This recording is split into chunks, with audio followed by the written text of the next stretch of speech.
What's up everyone, how are you all? Today we are back with another blazing Naruto story. What if Naruto vanished after being neglected and returned as a god in human skin? If you enjoy, then please like, share and do comments. And also check the description box to original creator of this beautiful creation. Naruto howled with laughter and nearly tripped over his own feet as he sped through the central marketplace with two chunin hot on his heels. A large guffaw drove the air from his lungs and left him choking for breath even as he jumped over a low stalled table. Uzumaki! One of the chunin roared, followed by a string of curses from the other that Amino-sensei would have kicked Naruto's ass for repeating out loud. The shinobi were echoed by the civilians around him who squawked and scattered like chickens in a pen. Dodging around a startled old woman, Naruto took a moment to twist around and blow a raspberry at the chunin before bursting out laughing again at their enraged faces, which were liberally splattered with purple and orange paint. He could practically see the spittle flying from their mouths as they continued to rant and rave. Just as he turned back around, Naruto's foot caught the edge of a large basket of apples, sending both them and him sprawling across the street. He stifled his laughter and flipped back up onto his feet, then scrambled up the nearest drainpipe like the squirrel his teachers often compared him to. The chunin ran straight up the wall after him without even pausing to adjust for their sudden horizontal positions. Naruto took a brief moment to bemoan his still in the academy status. He wanted to learn how to defy gravity like that, if only so that he could get his revenge on it for knocking him over so many times. More than once one of his flawless, perfectly planned pranks turned into a clusterfuck because the oh-so-mighty gravity decided that his wasn't balanced quite right in his hiding place. But of course jutsu like that were not available for academy students. Naruto's own issues with preforming jutsu were another story entirely, and one that he wouldn't touch with a 10-foot pole at the moment. With one last burst of speed, Naruto dove through a narrow window just big enough for him, a scrawny, but still manly and strong, kid to squeeze through, but too small for the chunin. He knew the chunin would try to tear the building apart looking for him, and then get smacked around by the tiny old woman, who was actually a retired Anbu, who lived here and ran the store below. Naruto knew about her because he'd tried to get a kunai pouch from her once and almost got his hand chopped off for the trouble. She might have called it stealing, but her prices were too ridiculous for anyone under chunin to even think about buying, let alone an orphaned academy student. And she didn't even believe him when he told her that he was only going to borrow it for a few weeks. As retaliation for her exorbitant, overpriced, stuck-up, "No, you may not have the shuriken either." Merchandise, Naruto happily used her bedroom window to escape from the chunin, then snuck out the emergency escape hatch she'd built into the fireplace while they wasted time looking for him. By the time they realized he was gone, Naruto had already run halfway across the market district, snickering to himself as he wove through the crowds. He should probably lay low for a while, at least until those chunin removed the sticks that had been shoved up their asses, making them incapable of understanding that paint did wash out, and getting so pissed off over a harmless prank would do more harm than taking the joke and laughing about it. Naruto would probably have to avoid his apartment until things had calmed down. For no apparent reason, every shinobi chunin and above seemed to know where he lived. Naruto scoffed to himself, thinking that he should try to find a new apartment just to throw them off.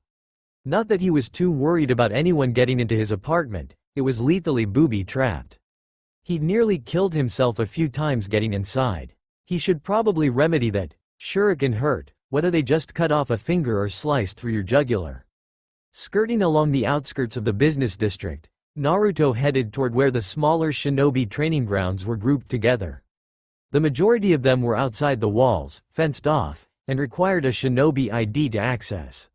The lower-numbered training grounds, however, mostly consisted of open wooded clearings just inside the village. It was among these Naruto found himself able to hide away from the village when he needed to. Civilians didn't go near the training grounds and chunin usually used the more dangerous ones. Hell, even animals shied away because the ground was too saturated with chakra. Well, that and animals tended to avoid him anyway, but that was neither here nor there. Naruto stopped before a tall ash tree and quickly scrambled up into its branches. Sitting in the split in the trunk about 10 feet off the ground, He hummed as he pulled out and thumbed through the stack of small square papers he'd lifted from an art store while using his latest prank as a distraction. Naruto hadn't gotten quite as many as he had wanted, but they would have to do for the time being. There was no way in hell he'd actually dip into his meager savings to buy something like that. Leaning back against the tree, Naruto took out a small stone bowl and a kunai. He pressed the kunai into the skin of his arm and then sliced down deep enough that he nearly hit bone. It hurt like a bitch, but he had to cut that deep to get enough blood to drain into the bowl before the wound sealed up a few seconds later, muscle and flesh stitching itself back together with a quiet squelch. He swished the bowl around, continuing to hum thoughtfully as he made sure that he had enough blood. Ink was, technically, a much better medium to use for creating seals, but it was also a whole lot more expensive. And while ink conducted chakra much better in general, using his own blood made sure that no one other than him could use the seals he made, which he found to be an added bonus. Naruto yanked at the brush that hung from a cord on his shoulder, pulling it free from its clip. He kept the brush there partially for easy access, but mainly just because he used to keep it with his kunai and stabbed himself one too many times while digging around for it in his pockets. He dipped the brush in the bowl, held it up until all the excess blood had dripped off, and then swiftly drew it across one of the paper tags with short, smooth motions. The boy bit his tongue as he worked, being carefully to keep his strokes as small as possible. Seals were annoying to make, to be frank. They took too much patience and time for an effect that would only last a few seconds. He guessed that seals which were more complex than the explosion tags he was making would probably be worth it, but he would have to learn that kind of a skill from a seal master, not just copying seals like he'd learned to do. And there were only a handful of seal masters in the world. Naruto couldn't afford to buy explosion tags, so he made his own. He would do the same with kunai and shuriken if he could, but he knew nothing of blacksmithing other than that the craft mostly used forges or fire jutsu, both which he knew nothing about. In any case, copying seals was pretty easy so long as he carefully made the exact strokes. And not jerk his hand a little too much and connect two lines that really weren't supposed to be connected like he just did. Making mistakes with seals was very bad, capitalization required. Ah shush. The mostly completed tag exploded in Naruto's face. A shockwave of compressed air and chakra blasted outward and hit him and the tree he was propped up in at point-blank range. He heard a loud crack and slammed into something, and then the world around him abruptly went black, like pulling the plug on a television. Naruto blinked slowly as the world began to refocus. He felt tingly and numb, with an added dash of disorientation. His first thought was that blood-based seals were much more volatile than ink-based ones. His second was that a man stood over him, panicking. That's new, Naruto mused aloud. Or tried to. It came out as a wet gurgle, followed by one of his lungs attempting to cough its way out of his chest. Naruto didn't think he'd ever seen someone look worried for his sake before. Or at least he thought the man was worried. He wore a mask that covered most of his face, so Naruto couldn't exactly read his expression. Maybe the man was actually laughing at him and Naruto just couldn't tell over the ringing in his ears. Don't move, the man said tersely. His hands pressed against Naruto's chest and blood leaked from between his fingers. Naruto blinked again to clear his eyesight and found that he was laid out on the ground a few feet from the tree he'd been in, or rather, what had once been a tree. It had pretty much been torn apart by the explosion and now resembled a demented artist's impression of a tree. Naruto laughed weakly when he realized that insinuated that he was a demented artist. Not too far from the truth, he thought. Looking down, Naruto saw a large chunk of a branch about the width of his arm sticking out of his midsection, just below his ribcage. He couldn't feel anything at all below that point, so he assumed the wood had severed his spine. The upper half of his body prickled with white-hot bursts of pain, as though he was on fire. He'd give it a 6 on his personal Naruto pain scale. It was just above the torn stomach episode, and a little below the near decapitation incident. Perhaps he was a little too reckless. He'd had enough brushes with death that it was starting to resemble stalking rather than accidental encounters. A twinge zapped through Naruto and he groaned aloud, feeling his skin and muscles tighten around the branch as his body attempted to heal despite the foreign object's new home in his stomach. He really needed to pull it out of his body or it would start to incorporate the wood as it healed and he'd wind up picking wood splinters out of his skin for a week. This was, however, the first time Naruto ever gotten badly injured in front of a witness. There was no way he could hide his regeneration now, not with what was clearly a fatal wound. Although, the man standing over him did have just one eye, so maybe Naruto could pass it off as the man being blind. The forehead protector covering his other eye told Naruto otherwise though, because no one would believe him over a shinobi. Well, unless he claimed UAL harassment or something, but that probably wouldn't work. The man had gray hair, so maybe he was old, Naruto noted as his vision began to swim from the rapid blood loss.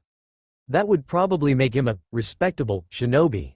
Which meant something. Naruto's thoughts were slipping through his fingers and flying around in his head too fast for him to catch. Just pull it out, Naruto groaned. He wasn't coughing up blood, so the branch had missed his lungs, which was a good sign at least. Not being able to breathe got annoying pretty quickly, plus it makes him dizzy for half an hour afterward. Oh right, respectable. If this shinobi was respectable, then everyone would believe him if he leaked info about Naruto's healing ability. Naruto could always start a smear campaign against him, like he'd done with that nasty cabbage salesman with the crooked teeth. That might take a bit too long though. You'll bleed to death, the man said. It needs to stay in to staunch the bleeding until I can get a medic nin out here. He was keeping remarkably calm for someone watching a kid die before him. Maybe he was one of those shinobi who hated Naruto. No, he would have just walked away and let the boy die if that were the case. The only other option Naruto could think of was that the man had been on enough assassination missions to be comfortable around large amounts of blood. It wasn't a particularly pleasant thought. Repressing a sigh as his vision started to blacken, Naruto realized that he didn't have much of a choice if he wanted to keep his regeneration as much of a secret as possible. He'd deal with the repercussions later, before he passed out and woke up in the hospital with dozens of stunned medic nin around him. I heal, Naruto said between short breaths as it became harder to force his lips to move and his voice to come out. Move, the damn branch. Naruto's vision blurred too much to see the shinobi's reaction, but a moment later a pair of hands closed around the wood and pulled it out with a sharp tug. Naruto gasped as a spike of white-hot pain shot through him, momentarily darkening his vision again and making a series of shudders rack his entire body. But like all pain, it passed as quickly as it had come, and he could already feel his muscles knitting back together, erasing any proof that the fatal injury had been there in the first place. The boy lay panting on the ground for a long minute before he even attempted to move. He rolled over on his hands and knees, pushed himself up, and staggered to his feet. For a moment he considered running, but that would hardly solve his problem, and he had little doubt that the shinobi could catch him. He rolled his shoulders and cracked his neck, then turned to face his rescuer. The shinobi stood a few feet away with his hands held loosely at his sides and his single visible eye narrowed. Naruto grimaced when he saw the man's Jonin vest smeared with his blood. "You're alive," the man said pointedly. Naruto raised an eyebrow. "No, I'm a fucking ghost and you're really just hallucinating this whole thing." The shinobi stared at him. Naruto sighed. Older shinobi never had a sense of humor. Granted, that was half of what made pranks so much fun, getting some kind of reaction out of them. Amino-sensei, for example, sometimes turned a lovely shade of purple. Alas, Naruto was firmly lodged between a rock and hard place with no visible escape route. Instead of continuing his staring contest with the shinobi, he pivoted on his heel and looked back up at the impressionist-style tree. From the look of it, all the paper he'd just gotten had been burned up in the blast. Pity. Naruto began to pick up the rest of his equipment that had been scattered and clicked his tongue against his teeth when he saw the stone bowl he'd been using for years lying in the grass nearby, split into 3 pieces. Running his finger down one of the surprisingly smooth edges, he wondered whether it would be cheaper to fix it or just get a new one. The shinobi coughed. Naruto glanced back at him with the bowl pieces still in his hand and raised an eyebrow again. The man sent a meaningful look at the gaping hole in Naruto's black t-shirt that showed nothing but smooth, if blood-smeared, skin underneath. "How exactly are you standing?" the man asked. "Marionette strings," Naruto replied instantly. The man gave him that stare again. Fine, I heal. As in, from anything from a scratch to being stabbed through the heart by my goddamned fairy godmother. And no, I'm not a zombie. I guess technically I could be classified as one. Zombie Naruto. It has a nice ring to it, don't you think? The man tilted his head to the side and considered Naruto suspiciously. Let me guess. I need to see the Hokage, Naruto said before he could speak up. Abruptly the shinobi leaned back and smiled through his mask, completely shifting his body language. Exactly, he said cheerfully. Before Naruto had the chance to do much more than blink at the sudden shift in persona, the man approached him. Naruto tensed, ready to flee. The man continued to smile. Not that smiling was a sure sign of friendliness.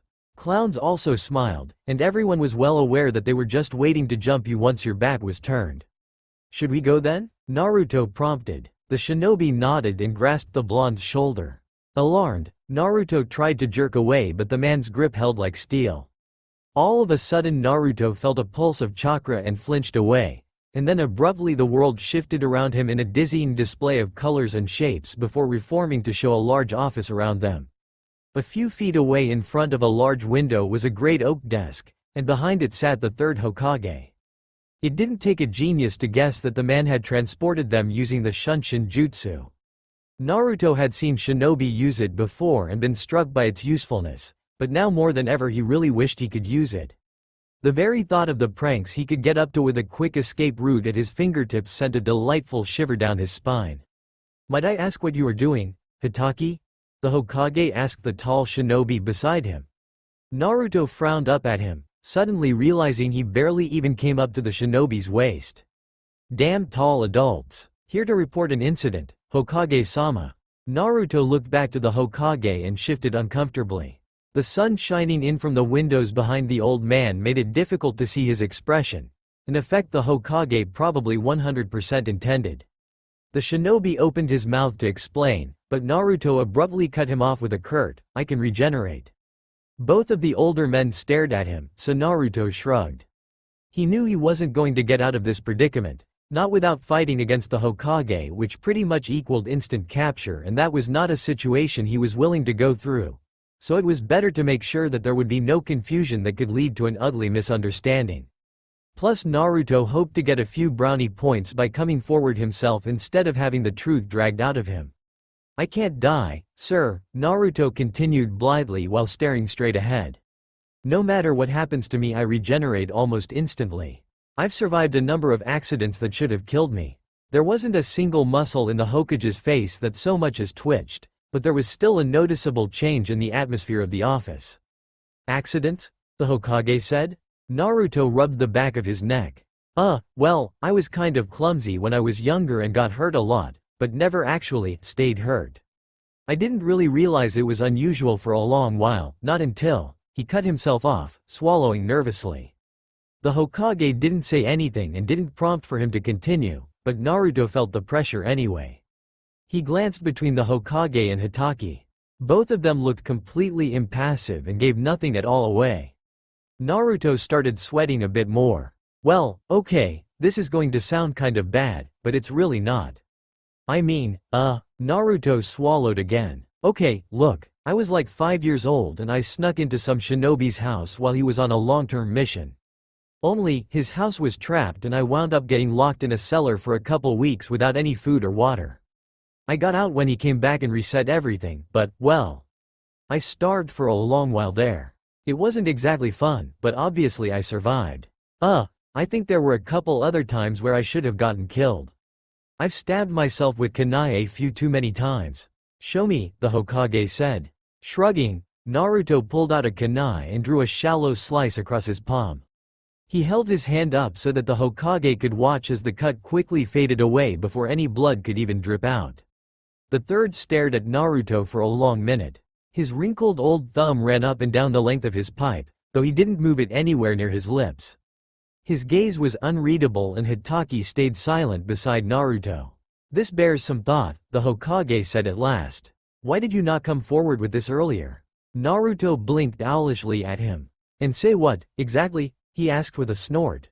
"That I'm a freak who can't be killed. Sure, it's a useful skill, but I'm not part of a clan or anything and I have no idea what caused it." He stopped abruptly and squinted at the Hokage. "You're not as surprised as you should be. Even with the whole stone face thing." The Hokage leaned back and let a small smile cross his face. "You are nearly a genin, correct?" he questioned instead of answering. Yes, sir. I have half a year left at the academy. Sir? Naruto inquired when the Hokage continued to stay silent for several minutes. The old man blinked, as though he had forgotten they were still in the room. Then he sighed heavily. I am pulling you out of the academy. Naruto physically reeled back as a jolt of shock ran through him. Being a shinobi was the only thing he'd ever really wanted for himself. It was everything he had been working toward for as long as he could remember. What? That's not fair. Naruto protested vehemently, balling his hands into fists. And graduating you early. All Naruto could think to say was, oh. The tight ball of fury that had built in his chest dissipated, and was quickly replaced with a burning curiosity. Are you sure that's wise, Hokage-sama? The tall shinobi next to Naruto asked. We have the academy for a reason. He's not ready for active shinobi duty yet. Naruto wanted to protest that he was more than ready, but doing so would be more of a lie than the time he'd tried to claim he was a reincarnation of the Shoden Hokage. He was fast and strong, but he still couldn't perform even the simplest jutsu. Naruto had failed the last 2 tests in the academy for that reason, which frustrated him to no end. He knew the theory like the back of his hand, but manipulating his chakra was like pulling teeth from an angry hyuga. These are special circumstances, the Hokage said. He took a puff from his pipe and leaned back further in his chair, looking thoughtful. It would be preferable to keep your abilities under wraps, Naruto-kun. There are some who would not take well to it. Not take, what? Naruto repeated while frowning. Because I have a weird ability but I'm not in a clan, you mean? The Hokage heaved a sigh. He set his pipe down and folded his hands together on top of his desk. His fingers were surprisingly straight and smooth, and the only part of them that gave away his age were the sunspots on the backs of his hands. Without the spots, Naruto would have guessed them to belong to a man half the third's age. The Hokage's face, on the other hand, had long grooves in his skin, like valleys on a mountainside. His face looked old. His eyes were like his hands, young and clear. Naruto felt like those eyes could see straight through him. Naruto-kun, now that you are officially a shinobi, there is a first lesson you must learn. History is what we make of it, the Hokage said. The shinobi world is that of subterfuge and deception. The darkness is our ally and lies are our sustenance. Your job as a shinobi is to see underneath the underneath, to see past the tricks and lies, and to understand our world as it truly is. Do you understand? Why, yes, sir. Then you do not, the Hokage said, his words snapping through the air like a whip and causing Naruto to jump in surprise. You will never be able to see the world as it is. Nor will I, nor will any man. Our entire reality is made of lies built upon lies. We fold them over each other as a blacksmith folds metal until they are so strong that they are reality. You will have look underneath the underneath, yes, but you must also understand that reality is what each man makes of it, and it differs for every person who lives and breathes on this earth. History in particular is subjective. You are aware of the story of the Nine Tails' defeat, of course? Naruto swallowed thickly. Of course, sir. I was born on the day it was killed. Yes, you were. Or rather, were not, I should say. Sir? Naruto's brow furrowed. The Nine Tails is one of the tailed beasts who have walked the earth since the days of the Sage of the Six Paths. It is an energy construct, a being made of pure, chaotic chakra. It is not truly alive, not as we are, and it cannot be killed any more than a man can kill a landslide. The fourth Hokage did not kill the Nine Tails. Instead, he did what has been done to all other tailed beasts before it. He sealed it away, into the only container that can hold that much chakra without breaking. A newborn baby. The dread that had been coiling in the pit of Naruto's stomach while the Hokage spoke dropped like a stone and hit him like a sucker punch. Naruto could physically feel the blood drain from his face. He knew he was different. That was a bit difficult to miss. He knew about the black seal on his stomach too. But he never could have imagined. The Hokage smiled kindly. You are a Jinchuriki, Naruto-kun. A container for a demon. It is a great burden, one which I feel will trouble you for as long as you live. But your service has saved Hidden Leaf Village. Naruto shook his head. He couldn't form a complete coherent thought in his own head, never mind say one out loud. I cannot tell you where exactly your advanced regenerative ability has come from, the Hokage continued. He sat back in his seat and sighed. The seal on your abdomen was the fourth's own creation. Before him no one had ever attempted to use the death god as a sealing medium. It was a powerful technique that locked the nine tails away into you, and only the death god itself could tell you what effects its presence had on the seal. I'm just a prison, Naruto whispered, voice scratchy. Not a person, just a prison. Prisons had to be whole to hold their prisoners. The Hokage frowned fiercely. You are a hero, Naruto-kun, he said with steel in his voice. Do not ever allow yourself to think differently. You are all that stands between our village and the nine tails. Always remember that. He picked up his pipe again, but instead of lighting it he put it away in one of the drawers of his desk. But I think that is enough for today. You have much to think about and you will be quite busy starting tomorrow, so I will let you head on home. Be aware that the knowledge of the nine tails' true fate is an A-ranked secret. Though most adults in this village know of it, they are forbidden under pain of death from speaking about it. Your regeneration will be kept as an A-ranked secret for now as well. I am sad to say that there are some who would not take well to it, and others who would try to take advantage of it. You have done well so far keeping it under wraps, so I expect you will be able to continue to do so. If anyone starts to question you, however, please report directly to my office. That's an order, it will go above the order of any of your superiors. You are dismissed, Naruto-kun. Report to the Records and Archives Department tomorrow morning for your official registration. Naruto's head was spinning like an Inuzuka's Gatenga, but he managed to retain enough presence of mind to bow. I understand, Hokage-sama, he said. Hitaki escorted him from the room, but Naruto didn't even notice. 7 a.m., the 11th of September 311 Tay. Hidden Leaf Village, Eastern Forest. When Naruto woke up the morning after his ascent into shinobi hood, he nearly headed to the academy anyway. It took some effort to remember he no longer had to attend school, and that realization felt odd. It was a weird thing to fixate on after the world-shattering revelations of the previous day, but perhaps preciously because of that his mind latched onto it like a starving man at a buffet. It wasn't that he would miss the academy, but it had been a part of his life for so long that the thought of going without it felt bizarre. Naruto had slept in the hills behind the academy that night, so he was already in view of the building by the time he realized he should have been heading in the opposite direction. It was far from the first time Naruto had slept outside, and he would probably do so for the next couple of days too, until he was sure those Chunin weren't actively trying to find him. He liked sleeping outside anyway. As Naruto crouched in a tree just in view of the academy and considered whether it was worth risking another trip through the market district to get to the Hokage Tower on time, he saw a few students from his class walk into the building. They would have to stay in the academy for the next 6 months while he was already a shinobi. Half of Naruto wanted to swell with pride, shove his finger under their noses, and tell that he was Uzumaki fucking Naruto, and that every single time they told him that he wasn't fit to be a shinobi was wrong and there was nothing that anyone could do to stop him now.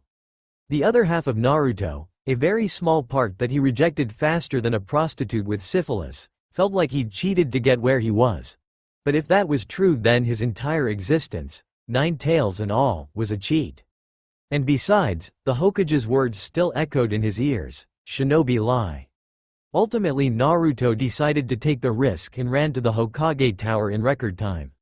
He hid whenever he saw another shinobi nearby, thankful not for the first time that he had long since catalogued all the easy-to-hide-in locations in Leaf Village.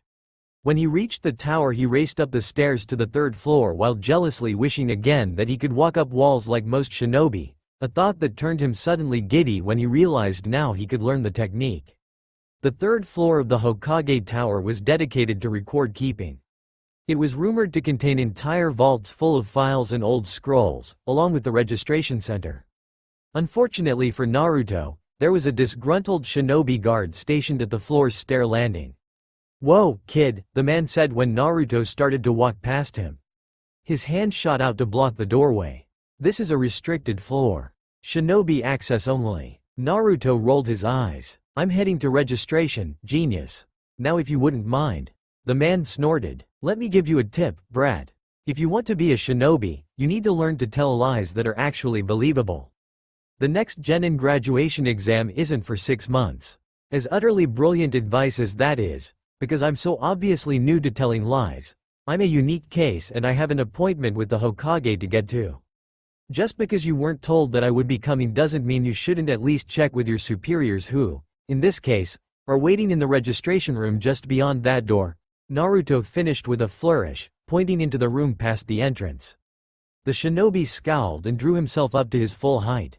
He opened his mouth to angrily reply with what would have undoubtedly been a well-thought-out, witty retort when the silver-haired shinobi who found Naruto yesterday appeared suddenly and clapped the boy on the shoulder. "There you are, Naruto-kun. I was wondering where you'd gone off to," Hitaki said casually. Whatever the other shinobi had been about to say died on his lips faster than a pig at an Akamichi barbecue. The unreasonably tall shinobi steered Naruto past the now speechless man and toward the registration center. Naruto couldn't resist the urge to turn his head back and stick his tongue out. The man spluttered and the color rushed back into his cheeks, and Naruto snickered in response. Hitaki lightly cuffed him upside the head. "Oi!" Naruto protested, rubbing the offended area. Hitaki ignored him. The registration itself didn't take more than 10 minutes and was comprised of boring paperwork that Naruto would have gladly set on fire and launch at his academy instructors instead of filling out. When that was done, he had his picture taken and was issued a shiny shinobi ID card with the number 012572 printed across the bottom. He grinned gleefully while staring down at the proof that he had taken such a large step forward. Naruto turned to the gray-haired shinobi who had been shadowing him like a towering stalker the entire time and asked, "So did the Hokage send you to watch over me or something?" "Or something," Hitaki agreed with a closed-eye smile. "I will be your sensei from today onward."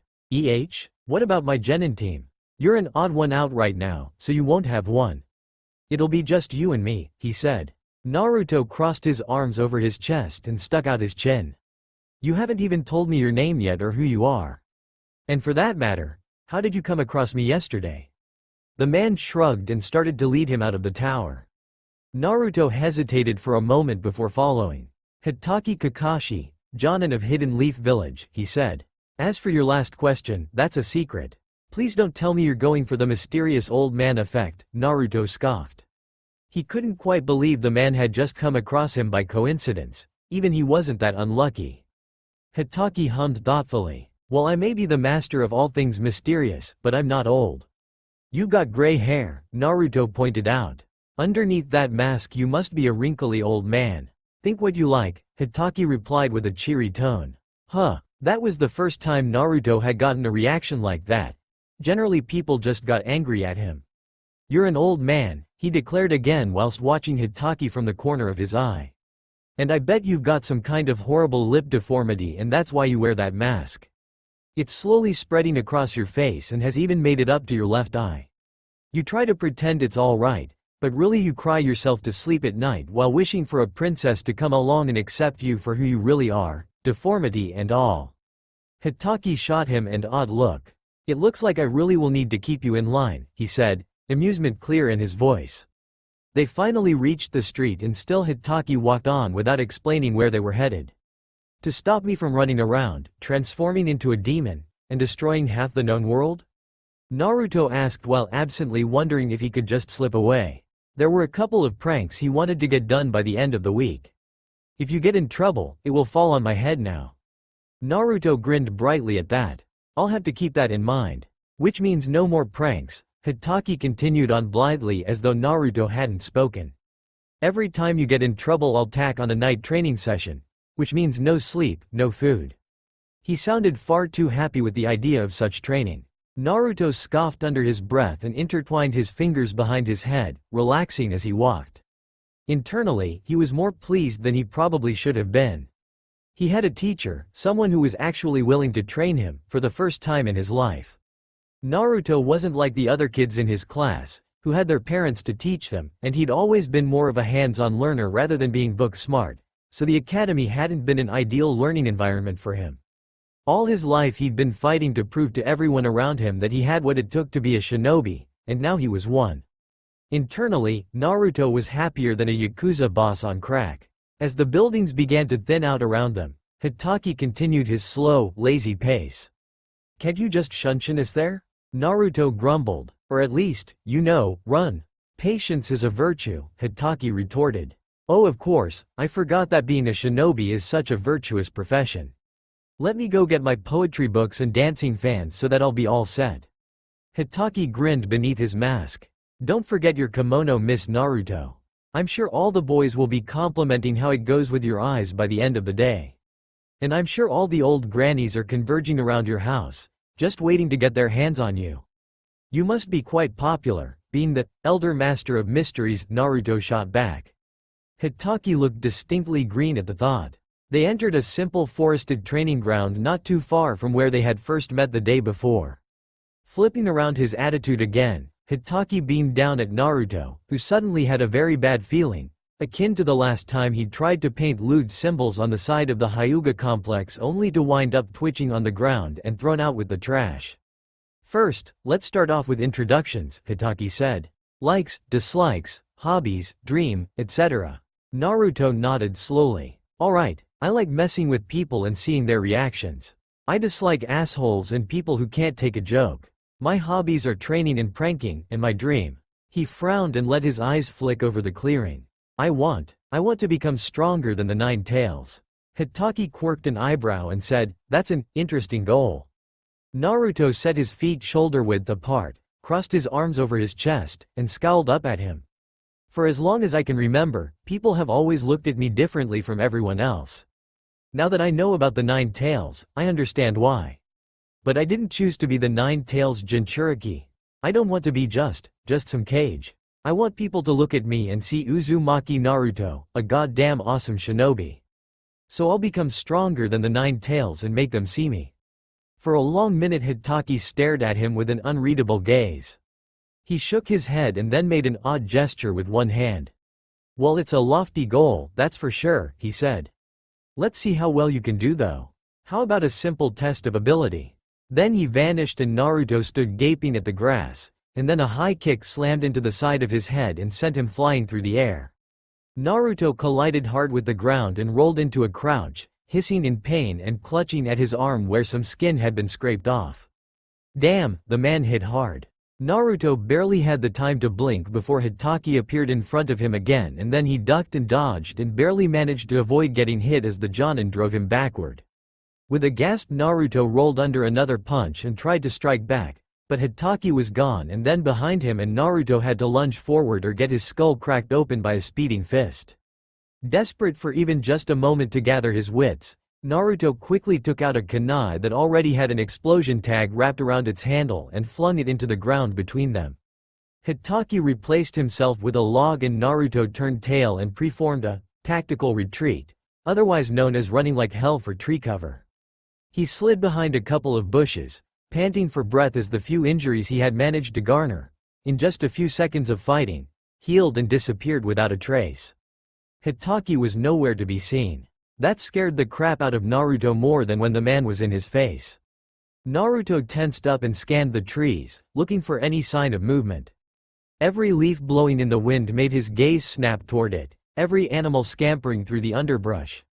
He froze. There were no animals in the training grounds. The earth was too soaked with chakra, so all but shinobi animals and a few birds steered clear of the area. Naruto dove from the cover of the bushes just as a squirrel jumped from the tree above him. As Naruto twisted in the air so that his gaze could follow it, his perception shifted and suddenly it was Hitaki barreling toward him. It wasn't that the Jonin transformed from a squirrel into human form, but rather like he had been looking at that optical illusion they showed everyone in the academy, where you were looking at the picture of a young woman and suddenly realized her chin was a nose and her necklace was a mouth.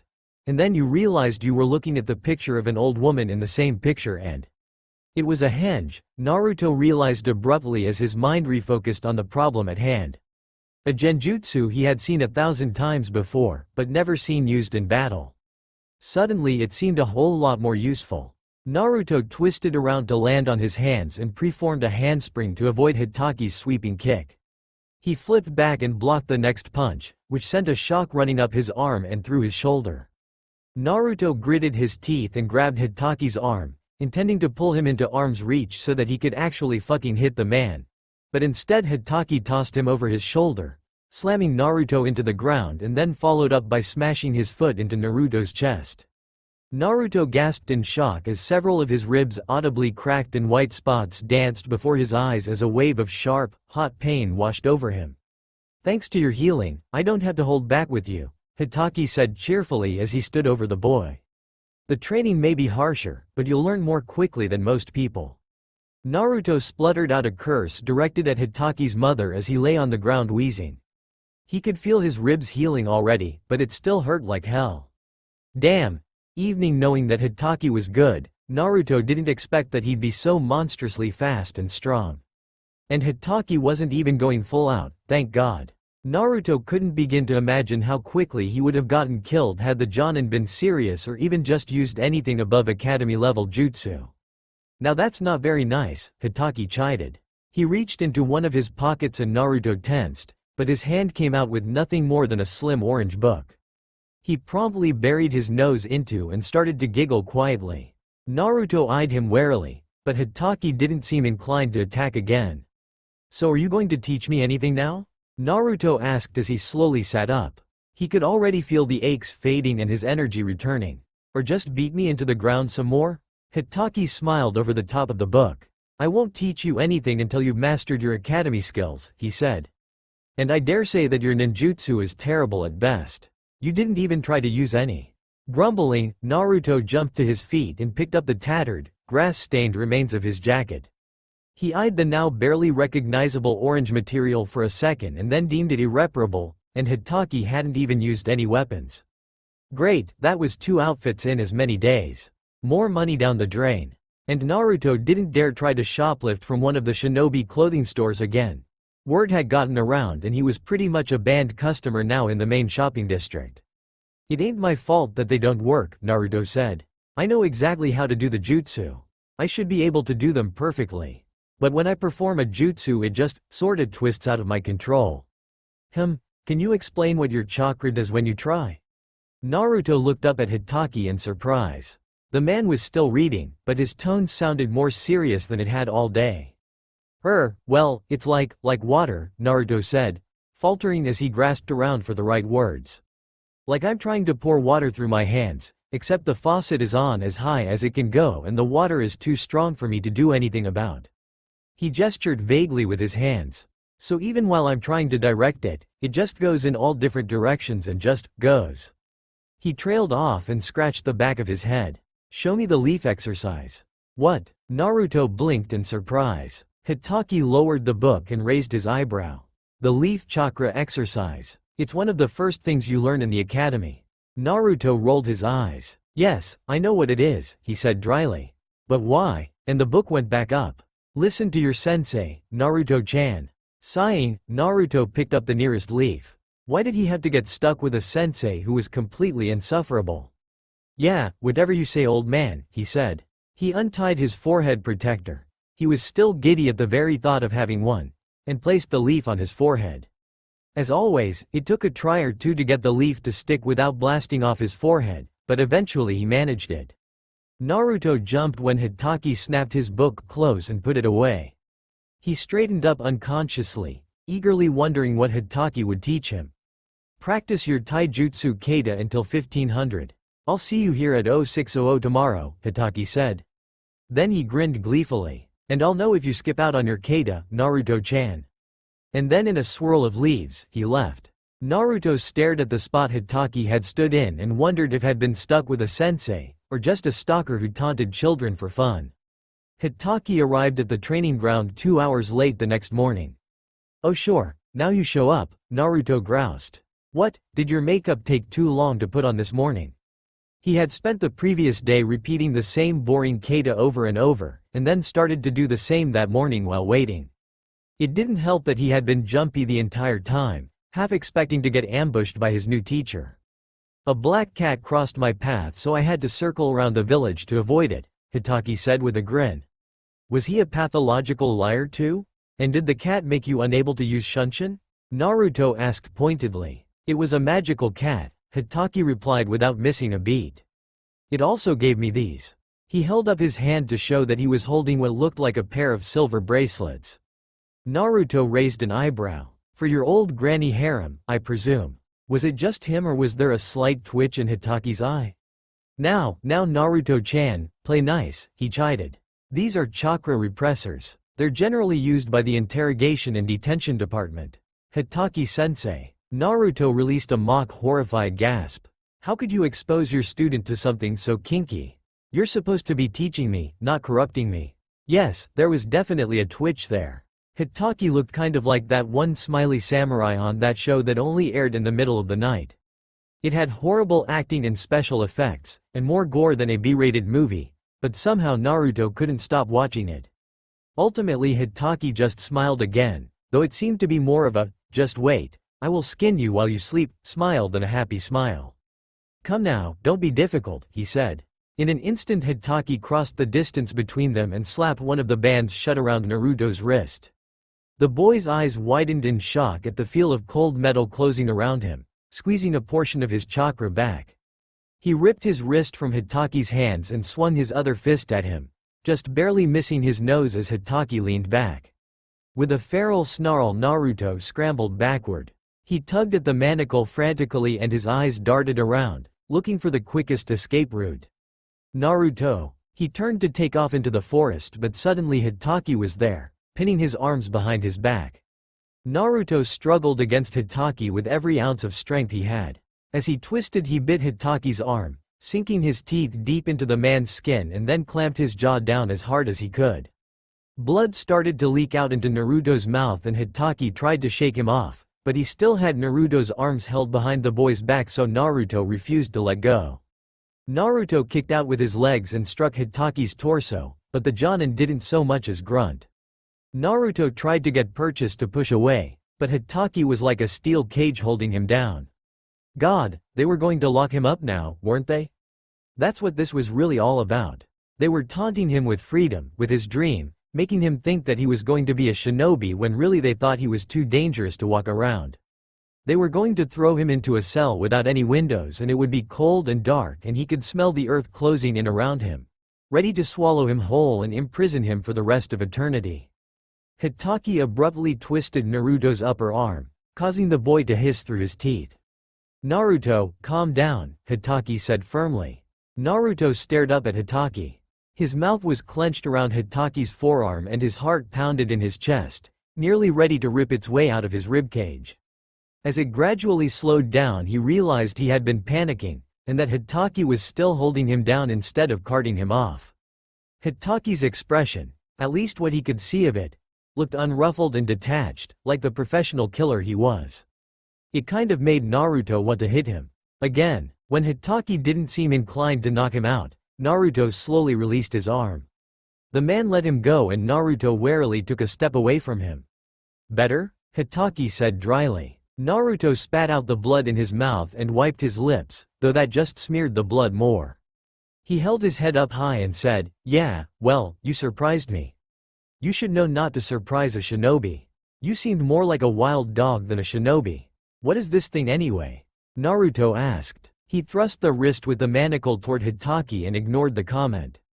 He was still shaking from what had not in any way been a panic attack, but he refused to show it or any other sign of weakness. It's a chakra repressor. The interrogation and detention department use them to retrain their guests, Hitaki answered. There are varying levels to suit shinobi with different chakra reserves. You have a ridiculous amount of chakra, which makes your ability to control it nearly non-existent. These have seals on them, see them, which will give you much better control. Naruto took the second manacle from Hitaki and held it away from him as though he expected it to come alive and bite him. Stranger things had happened before. There were minuscule seals carved into every visible surface of the metal, including the inner band. Naruto forced his shoulder muscles to loosen up as he continued to look it over. Why don't they just give their guests, the highest level ones, to make sure they can't use chakra at all? Hitaki shook his head. Repressing chakra completely can be fatal, which is generally counterproductive to interrogation. But for you, wearing these will be like turning down the faucet, to use your analogy from yesterday, he said. Naruto nodded slowly. He flexed his arm and tried to channel some chakra, and instantly felt the difference in the flow. After a moment of consideration he took a deep breath and put the second chakra repressor on. The sound of it clicking shut sent a shiver down his spine, but he stubbornly refused to flinch. Naruto looked up to find Hitaki watching him with that blank expression of his. Social conventions probably said that Naruto should thank him now for trying to help. Social conventions could go screw themselves. After a beat of silence, Hitaki said, "Once you have better chakra control, we'll switch them out for even weaker ones, and so on, until you're finally able to work well without them." "That seems like it's an easier way than it should be to improve chakra control," Naruto said. "Do I also have to sacrifice my blood every morning and pledge my non-existent soul to Jashin?" Hitaki's single eyebrow rose. "Jashin? I heard it on TV," Naruto said with a shrug. "Of course. Well, you can pledge your soul to whoever you like, but really, using this method would kill most people, and even if it didn't, it would take years to get only marginal results. You, however, are a unique case. Because of the 9 tails was left unsaid. 3:30 p.m., the 12th of September 3:11 Tay. Naruto's apartment. Kakashi idly flipped the kunai that had nearly skewered him as he looked around Naruto's apartment. He'd never seen lethal traps like that before in an academy student's apartment. A chunins or jonins, sure, but an academy student who lived on their own. Well, I guess I can't be too surprised, all things considered, Kakashi mused aloud. He skirted around a few more trigger wires and opened the boy's fridge. There were a few containers of unidentifiable substances as well as a carton of milk that smelled slightly rancid. Kakashi picked it up, glanced at the sell-by date, and saw that it was almost 2 months old. The rest of the apartment was in a similar state. There were mostly ramen cups in the cupboards and the trash bin was overflowing. Naruto's tableware seemed to consist solely of used plastic cups, plates, and utensils, without a single piece of glass or ceramic in sight.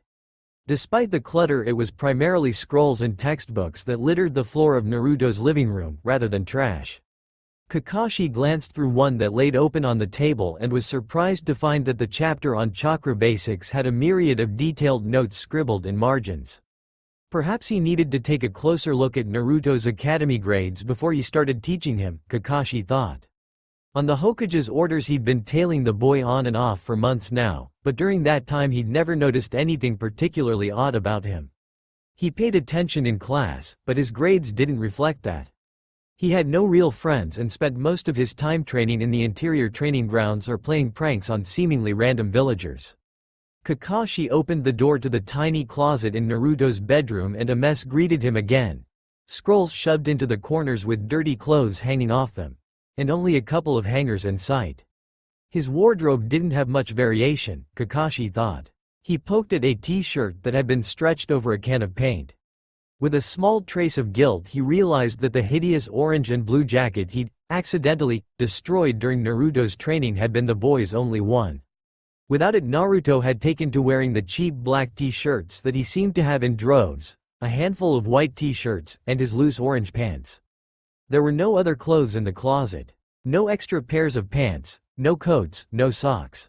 A flick of his wrist closed the closet. It was odd how many shirts Naruto had compared to everything else. He wondered if it spoke of how often Naruto ruined them and had to replace them. Kakashi took another minute to do a final cursory sweep of the apartment, carefully cataloging everything he saw so that he could do a more in-depth study of Naruto's habits at a later time. With a quick application of Shunshin, Kakashi disappeared from the apartment and made his way to the Hokage tower. The Hokage knelt on the floor in his secondary office, silently puffing his pipe. His eyes were closed, and at first he didn't acknowledge Kakashi's presence.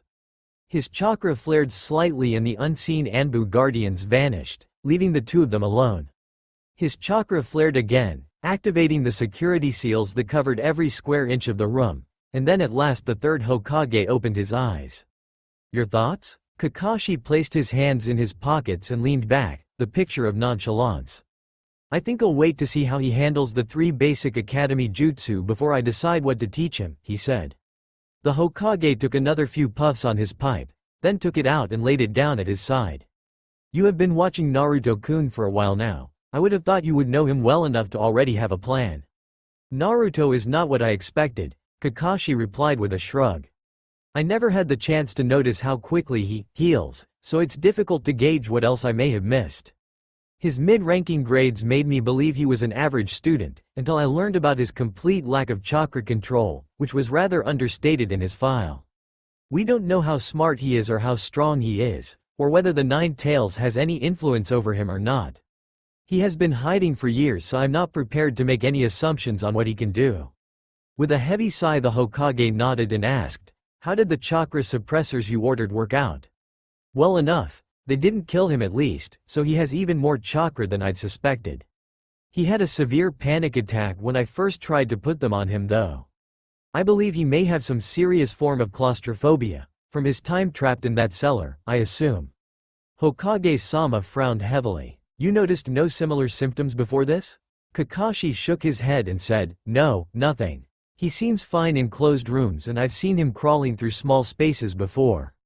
Keep an eye on him for now and report to me if you notice any other symptoms. Or if he has another panic attack, the Hokage said in a thoughtful tone. In 1 month you are to hand in a full psych evaluation on him and…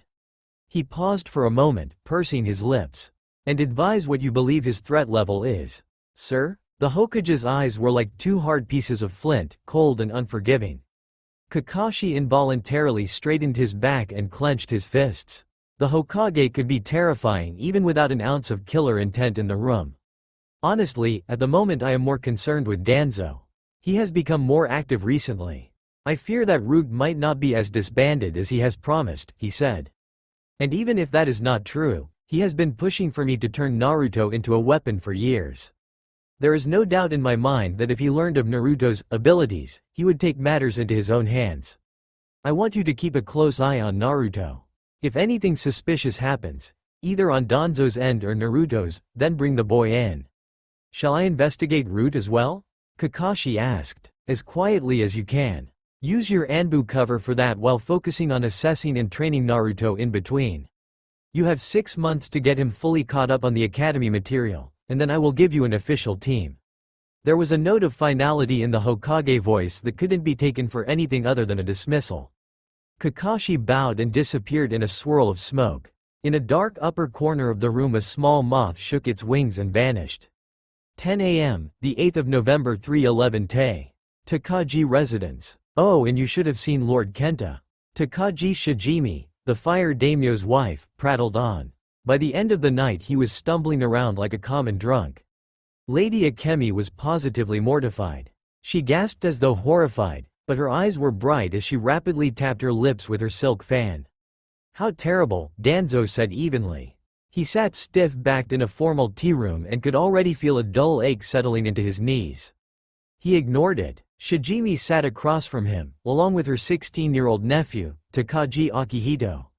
The boy had not yet mastered the skill of continuing to appear interested in the conversation when he was actually uncomfortable. They would have to work on that. And speaking of which, don't you have your lesson soon, Akihito-kun? Shijimi said. Akihito nodded eagerly. He mumbled a quick goodbye, bowed politely, and left. His footsteps were slow and unhurried, but it was nonetheless obvious that he was fleeing from the room. Shijimi took a sip from her ornately decorated china cup and stared piercingly at Danzo from beneath her long lashes. I would prefer it if you didn't stare at my nephew like a piece of meat, she said. Danzo favored her with a smile. Of course, he agreed. So, Lord Saito is having troubles? Something related to his connection to the Yazuka, I presume. Possibly, Shijimi said as she tilted her head back. I am having Nama look further into it. If he owes more money than he can handle, we may be able to leverage it against him. Danzo nodded thoughtfully. Any word from Earth Country? Hiruzen will be meeting with the ambassador from Hidden Stone Village at the end of the month. From our intel, it is very likely that Lord Yamauchi will attend the Chunin exams. And since Lord Akimoto has already confirmed his attendance. Shijimi smiled. We'll have the Earth, Lightning, and Fire Daimyo all in one place. What about Lord Hiramu? Danzo shook his head. There is still too much unrest in Water Country's outlying islands, especially with the recent issues with the Mist Rebels. I would rather avoid any more daimyo at the exams regardless, he said dismissively. More lords will just mean more security and more variables. This operation will be difficult enough without that. The air across the room shimmered. Danzo looked up and watched as a large brown cat walked straight through the wall and into the room. The cat sauntered over to Shijimi, jumped into her lap, and began to purr under her hand. Tora, Danzo said with a slight incline of his head. Danzo, the cat said in the same tone. Do you bring us any interesting news? Danzo asked. Tora sneered. I bring you nothing. For Shijimi-sama, however, I have this. There is an Anbu watching the complex. He arrived when Danzo did. She tossed a look at the elder. And no, it's not one of yours. Do you think I am stupid enough not to be able to smell the difference? While Shijimi cooed over the beast, Danzo leaned back and considered her words. He had suspected that someone was following him recently, but his root guards had not been able to catch them yet. That was one benefit of the damn cat. He was forced to admit that his deal with Shijimi was smart, no matter how distasteful he found it to rely on an animal. Shijimi was very good at playing the part of a flighty, vain noblewoman who let her cat run wild. Only a handful of people in the elemental nations knew that Tora was a shinobi cat who actively spied for her. In return for the intel Tora gathered, Danzo regularly sent out genin missions to catch her, subtly obscuring her movements and giving her a reason to be hiding in the village in case she was caught somewhere she wasn't supposed to be.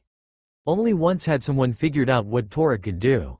The man's body had made a good anatomy lesson for a few of the younger rude recruits. I should take my leave then, Danzo said aloud. Sarutobi is watching you, Shijimi inferred. Danzo smiled. I had better use that to my advantage then, He took his cane and used it to push himself to his feet. I will leave for the capital soon, but Akihito will remain here, Shijimi said. I swear to look after him, Danzo said. He leaned down and left a warm kiss on Shijimi's cheek. His cane clicked on the cherry hardwood floors as he departed. Once outside, Danzo spread out his chakra senses. A hazy chakra signature sat in an oak tree half a block away. It was so small and well cloaked that Danzo likely would have missed it had Tora not mentioned it. As he made his way out of the aptly named Flower District, it followed him at a distance, as per standard tracking protocol. In Anbu, like Tora had said, Danzo's chakra sensing ability was one of his best-kept secrets. Not even Sarutobi knew about it, and he intended to keep it that way. Hyper-aware of his tail, Danzo took his time making his way home and didn't relax until he had activated the privacy seals in his study. Rokuro, Danzo said. A black-clad shinobi appeared before his desk, already down on one knee. His head bowed and all Danzo could make of his face was a distinct but small crescent scar by his left eye. The shinobi waited, silent and still. Danzo wrote out a few lines on a blank scroll using a loose scrawl that looked nothing like his actual handwriting. When he finished, Danzo slid the scroll into a D-rank mission scroll case and held it out. The root shinobi stood and took it. I want you to interrupt the next courier from the daimyo, Danzo commanded. Then take this to the Hokage tower. Make sure that Uzumaki Naruto gets it. The shinobi bowed and disappeared. The chakra from his technique had barely dissipated when someone else knocked on the door to his office.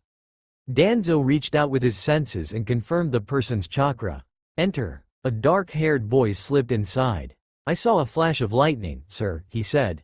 Danzo nodded. He dismissed the boy with a wave of his hand, then stood. He made his way into the tunnels hidden beneath his compound. They were a small part of a much larger network and seals lined its surface with the sole intent of keeping it carefully hidden. It took nearly a half an hour of walking before Danzo finally stopped before an innocuous stretch of wall. He placed his hand on one of the stones and sent a pulse of chakra into the seal hidden inside. The door opened smoothly and led him into a smaller subsection of the tunnels. Before long he walked into a hall lined with iron-bound doors. A masked root kunoichi dropped to one knee at Danzo's entrance. She kept silent as he moved past her and into the room she had been guarding. There were two shinobi inside, a second root operative and a shinobi who wore the uniform of Hidden Cloud Village. The latter was chained to a chair with chakra repressing manacles and had a paper seal on his chest that left him paralyzed from the neck down. We picked him up near the border of Iron Country, the root nin said. I did nothing wrong. The cloud nin protested vehemently, sending spittle flying. I had papers allowing me to cross the border. Your guards were aware of my presence. Danzo set his cane down hard on the concrete floor and rested both hands on its knob. What is your name? He asked, voice devoid of any inflection. Special Jonin of Hidden Cloud Village. I am a medic nin, and I was. Danzo did not listen to the rest of the man's prattle. He considered him with hard eyes for a minute, then nodded. Pick 2 agents and reactivate Operation Thunderstorm, Danzo said to the root nin. The man bowed and vanished as a swirl of leaves. Danzo turned his head so that he could see the root kunoichi in the doorway from the corner of his eye. Activate Operation Hurricane, and tell Agent Sai to proceed with Phase 3 of Operation Wildfire." She nodded and stepped out of view. The Cloud Nin paled. He started to speak again, then cut himself off sharply when Danzo leaned forward on his cane until less than a foot of air separated their faces. Danzo reached up and pulled his bandages away from his left eye. A muscle in T's cheek began to twitch as horror dawned on him at the sight of the spinning Sharingan. "I have a special assignment for you," Danzo said. "Listen to me very carefully, and then follow my orders to the letter." 9 p.m., the 10th of November 311 Tay. Anbu Bolt Hole. Kakashi was halfway through lifting his Anbu mask to his face when he stopped and stared down at it. The porcelain felt ice cold in his hands and abnormally smooth. Had it always been that smooth? His fingers remembered faint bumps and irregularities, but he couldn't feel them anymore. It was hard to believe it had already been 2 years since he had retired from the Anbu Corps. Some part of him had expected life to slow down when he returned to being a regular jonin, but he couldn't be too surprised that it hadn't. He had not retired to relax after all. He had been forced to retire because his abilities had gotten too infamous and recognizable. Now that he was a face of power for Leaf, he took more missions than ever, and most of them were high profile, and thus came with the added risk of incurring personal grievances against himself rather than rage at a faceless agent. Kakashi sighed faintly and lifted the mask to his face. A pulse of chakra activated the special seals on the lining of the mask and it stuck flush to his skin. There were added seals for breathability and to keep his skin cool and sweat-free so that he could wear it for days at a time without having to worry about comfort. A flick of his wrists pulled his cloak's hood forward, covering his signature silver hair. Kakashi double-checked the narrow, dirty mirror to ensure that it covered him completely. He looked like any other Anbu now, and the anonymity that came with the uniform settled around his shoulders like a familiar, comforting blanket.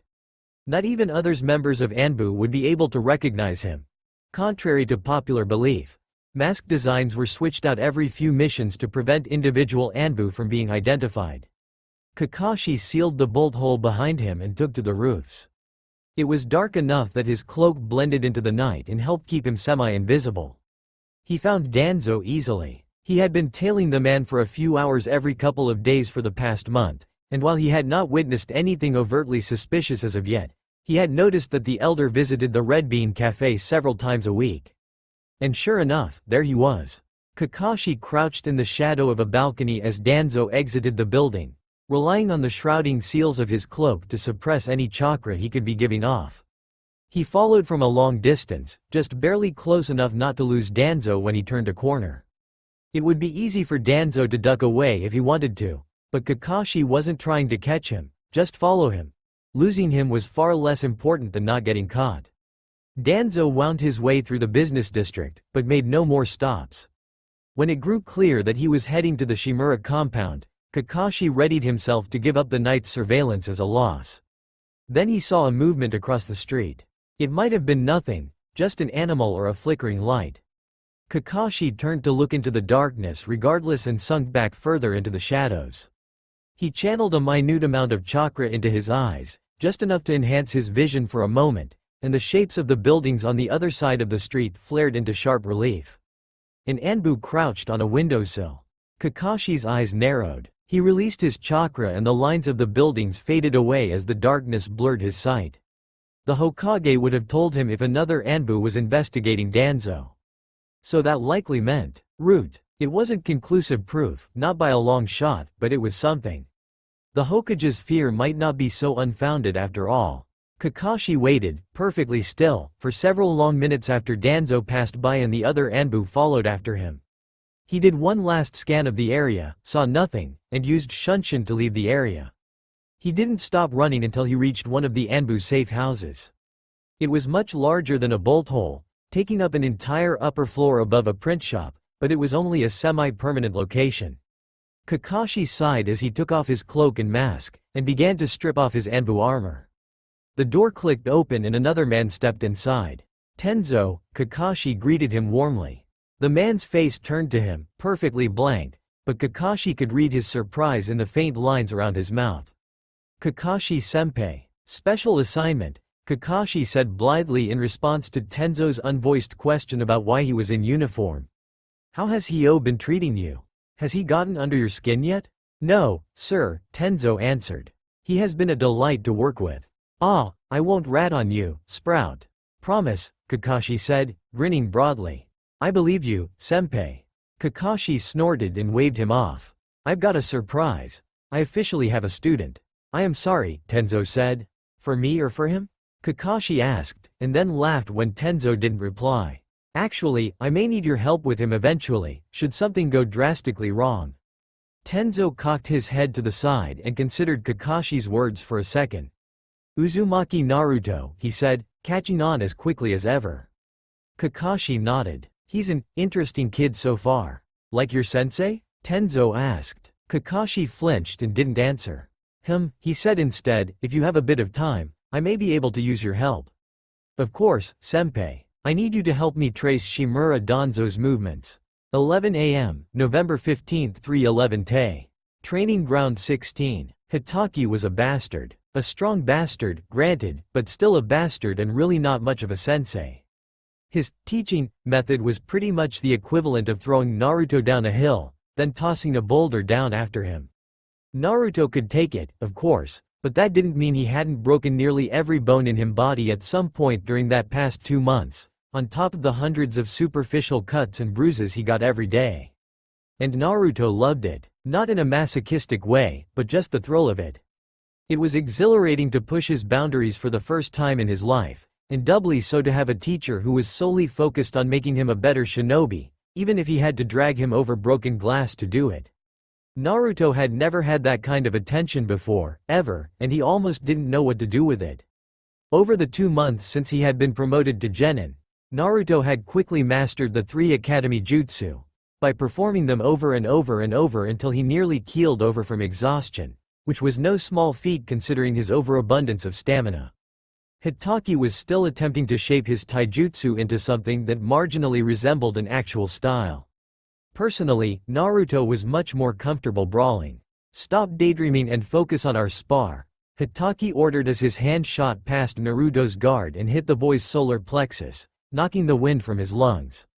The bastard still didn't looking up from his book. Naruto wheezed and jumped out of Hitaki's range as he tried to get his breath back. You're a sadistic asshole, Naruto coughed even though he was grinning. I can still feel pain, you know.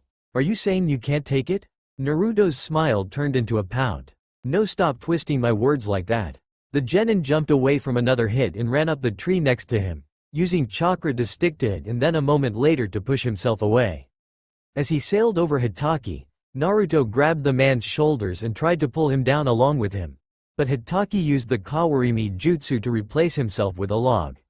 That was officially the most annoying technique ever, and if Naruto ever found out who first created it, he would happily dig up their grave, revive them with a super secret necromancy technique, and slowly torture them back to death.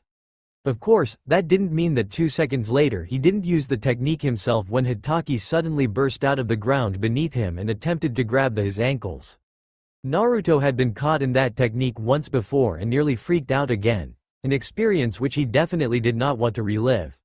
Sometimes it seemed Hitaki was always intent on using capturing techniques on him. Naruto glared down at his teacher from the upper boughs of a tree, silently glad that Hitaki had taught him the tree walking exercise. His chakra control had improved a lot in the past 2 months. It was still completely atrocious compared to pretty much every other shinobi ever, but he had moved down 1 level of chakra suppressors, and to him that was miracle worthy. Naruto still failed miserably whenever he tried water walking, no matter how much he practiced, but that was beside the point. He had never quite gotten used to the feeling of metal around his wrists though. Hitaki snapped his book close. Naruto stilled. He had come to greatly fear the times his teacher put that little orange books away, because it never meant anything good for him. Naruto had nightmares about it, damn it. How could orange be connected to something so completely evil? I think that's enough for today, Hitaki said. You've got a mission this afternoon. Naruto blinked at him. What? He said blankly, caught off guard. A second later his eyes lit up and he leapt to the ground to stand by Hitaki. Finally. It's been 2 damn months already. I thought you were waiting for the sage of the 6 paths to rise from the grave and ask you on date or something. He wondered if the sage of the 6 paths was the one who invented Kawarimi. That bared further investigation. You were still at academy level, despite my valiant efforts to improve your skills. However, thanks to my patient teaching you have finally risen above. The boy's eyes gleamed. Are you saying that I've got genin level skills now? Naruto asked. Hitaki paused to reconsider what he'd said and Naruto perked up at idea that Hitaki was undoubtedly silently swearing in his head. The man would probably rather sleep with a porcupine than ever hand out a compliment. Yes, Hitaki said grudgingly at last. Naruto's smile widened to stretch across his face. Well, what are you waiting for, the fourth great shinobi war? What's the mission? You still have to get it first. Meet me at the Hokage tower, Hitaki said. And with a quick application of Shunshin he was gone. Naruto rolled his eyes, but he had become too used to Hitaki ditching him to be truly annoyed. Hefting a sigh, he took off at a run toward the village. As soon as he reached the outer district he took to the rooftops, marveling as always at the feeling of leaping through the air like a true shinobi. It was almost like flying. The trip ended much too soon. Naruto entered through one of the tall, open entries halfway up the tower, vaulting over a departing shinobi and using chakra to immediately come to a stop. Hitaki was already waiting there, and he led them deeper into the tower. They stopped in front of a wide doorway that led into a large room filled with activity. This, Hitaki said dramatically, is the mission center. The mission center was ultimately little more than a large, open room with half a dozen tables spread out near the walls. Each one was manned by a chunin or two and had scrolls piled on top of them. The scrolls were all color-coded by table, which Naruto assumed separated them by rank or type or something. Hitaki casually walked up to the nearest table. Before he could say anything the chunin there, a man with a crescent scar beneath by left eye, smiled and held out two scrolls. The first was in a red velvet container with gold lining and had some fancy seal that prevented it from being opened. There were even tassels hanging from the ends. Naruto shuddered just from looking at the blatant, ostentatious display of wealth. Bastards. The second scroll was green and little more than a scrap of paper in comparison. Perfect timing, the chunin said. We need someone to take care of this D rank right away. It's a quick courier mission, so it only needs one person. I was thinking of something a little more challenging, like grocery shopping, Hitaki replied. Naruto's stomach lurched and he really hoped Hitaki was joking. Seriously, grocery shopping for a mission? The chunin's polite smile never wavered. He was smiling with his eyes closed. Naruto noticed because that was what he did when he didn't actually want to smile at whoever he was facing.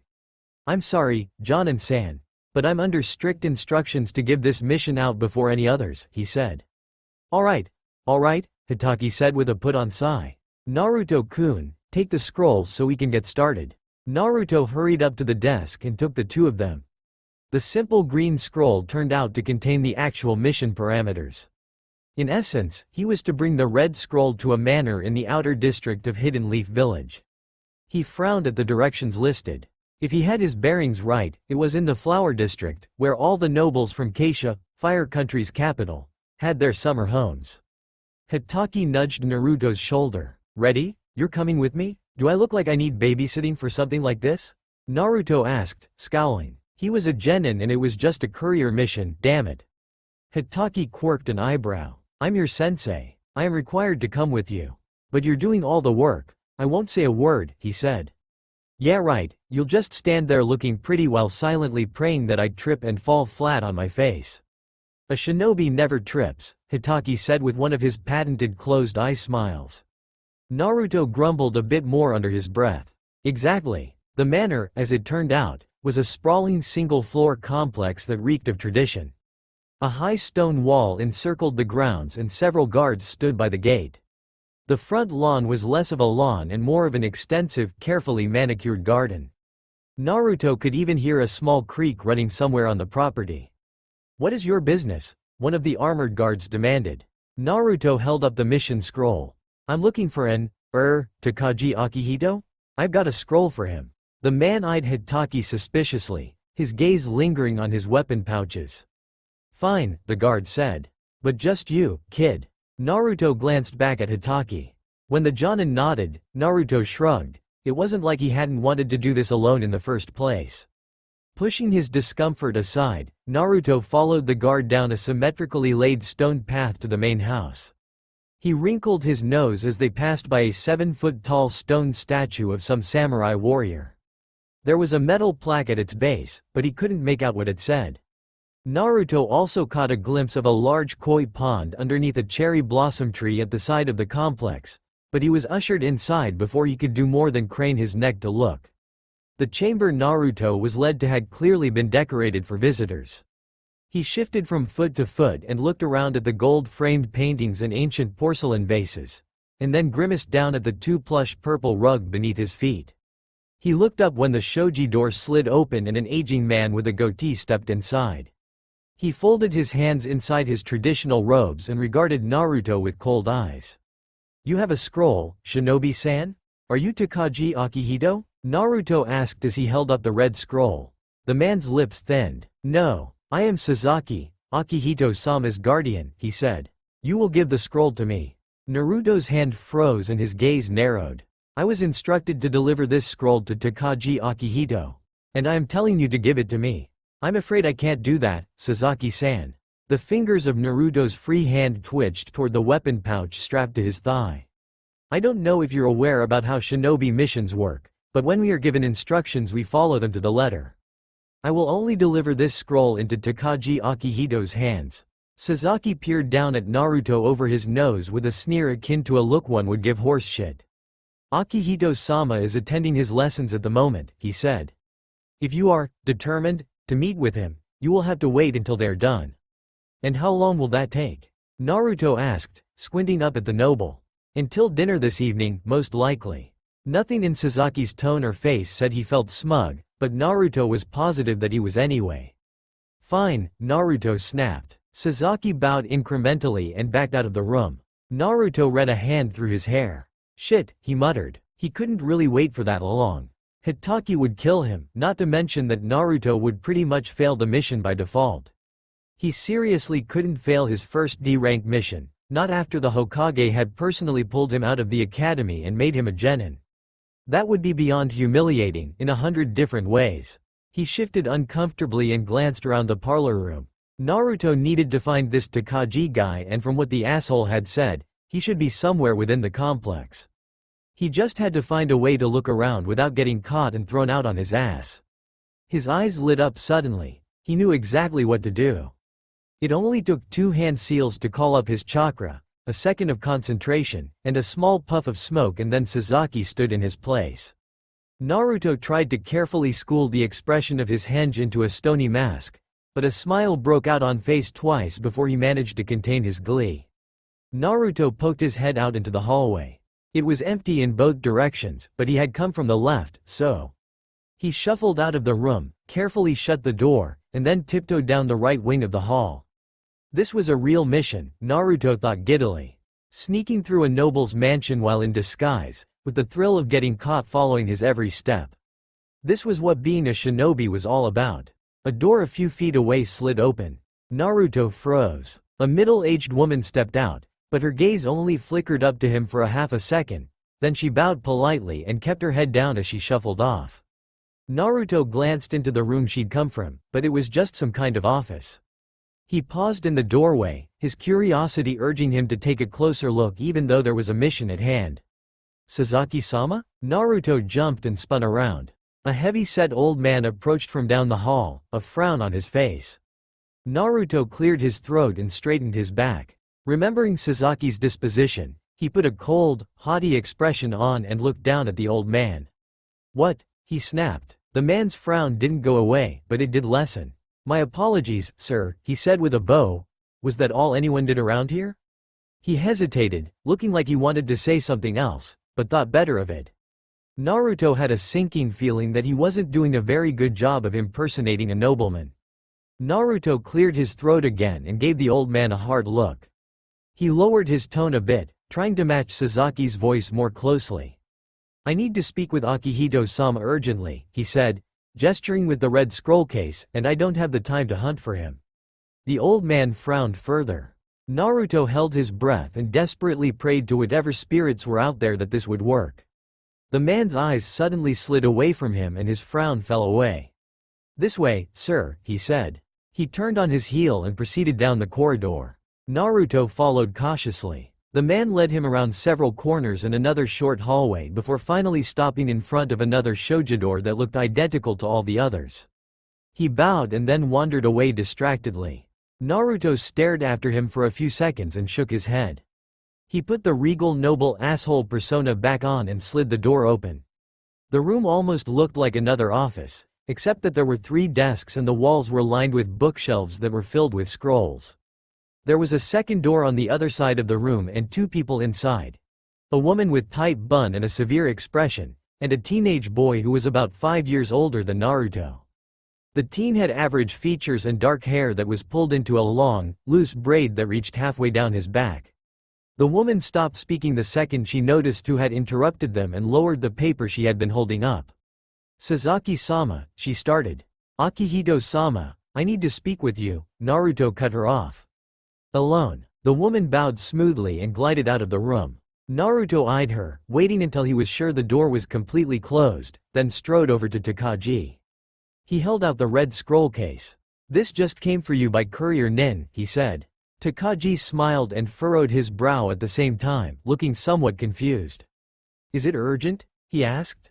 Naruto averted his eyes. "Yes." Just as the teen's hand closed around the other end of the scroll, the door behind Naruto abruptly crashed open.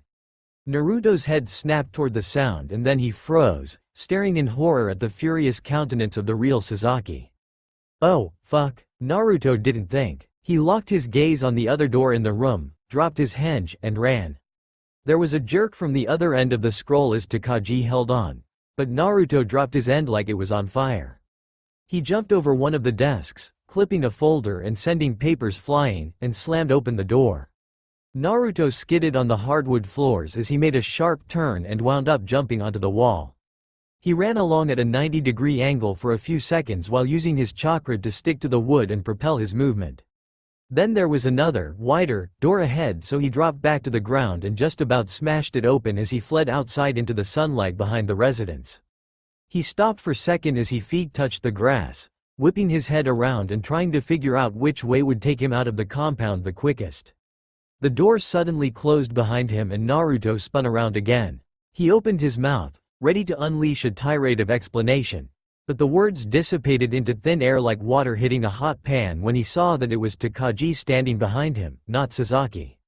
"This way," the teen said urgently. He dashed around the nearest corner of the building and Naruto followed almost without thinking. He heard the door to the building being harshly thrown open again, but both of them were already out of sight and then Takagi hurried him through a small doorway and into some kind of storage room. It took all of 2 seconds for Naruto to realize that he had just disappeared with a nobleman's son. "Why did you follow me?" Naruto asked. Takagi flicked a switch that flooded the space with more light. There were gardening tools hanging on the walls and several coiled water hoses lay on the floor where they had been thrown inside. The teen breathed rapidly, his eyes bright with excitement. "Sorry," Takagi said sheepishly. "It's just, you ran, and Sasaki looked so angry, and..." He tried to look contrite, but a smile kept slipping onto his face and it wasn't long before Naruto grinned alongside him. "Did you see his expression?" Naruto said eagerly. "That was better than when I..." He cut himself off and swallowed the rest of the story he'd been about to tell about one of his pranks. Instead he scratched the back of his head and said, well, it was funny. And sorry about surprising you and all. I was supposed to deliver a scroll to you but that asshole, your guardian wouldn't let me interrupt your lessons, so I just kind of..." Laughter bubbled over Takaoji's lips. He stopped almost instantly and flushed in embarrassment, as though he wasn't supposed to laugh, and looked at Naruto with something akin to amazement. "I have never seen an illusion up close like that before," Takagi said. "It was quite fantastic." Thanks." Naruto shook his head. "Shouldn't you be more, careful, or something?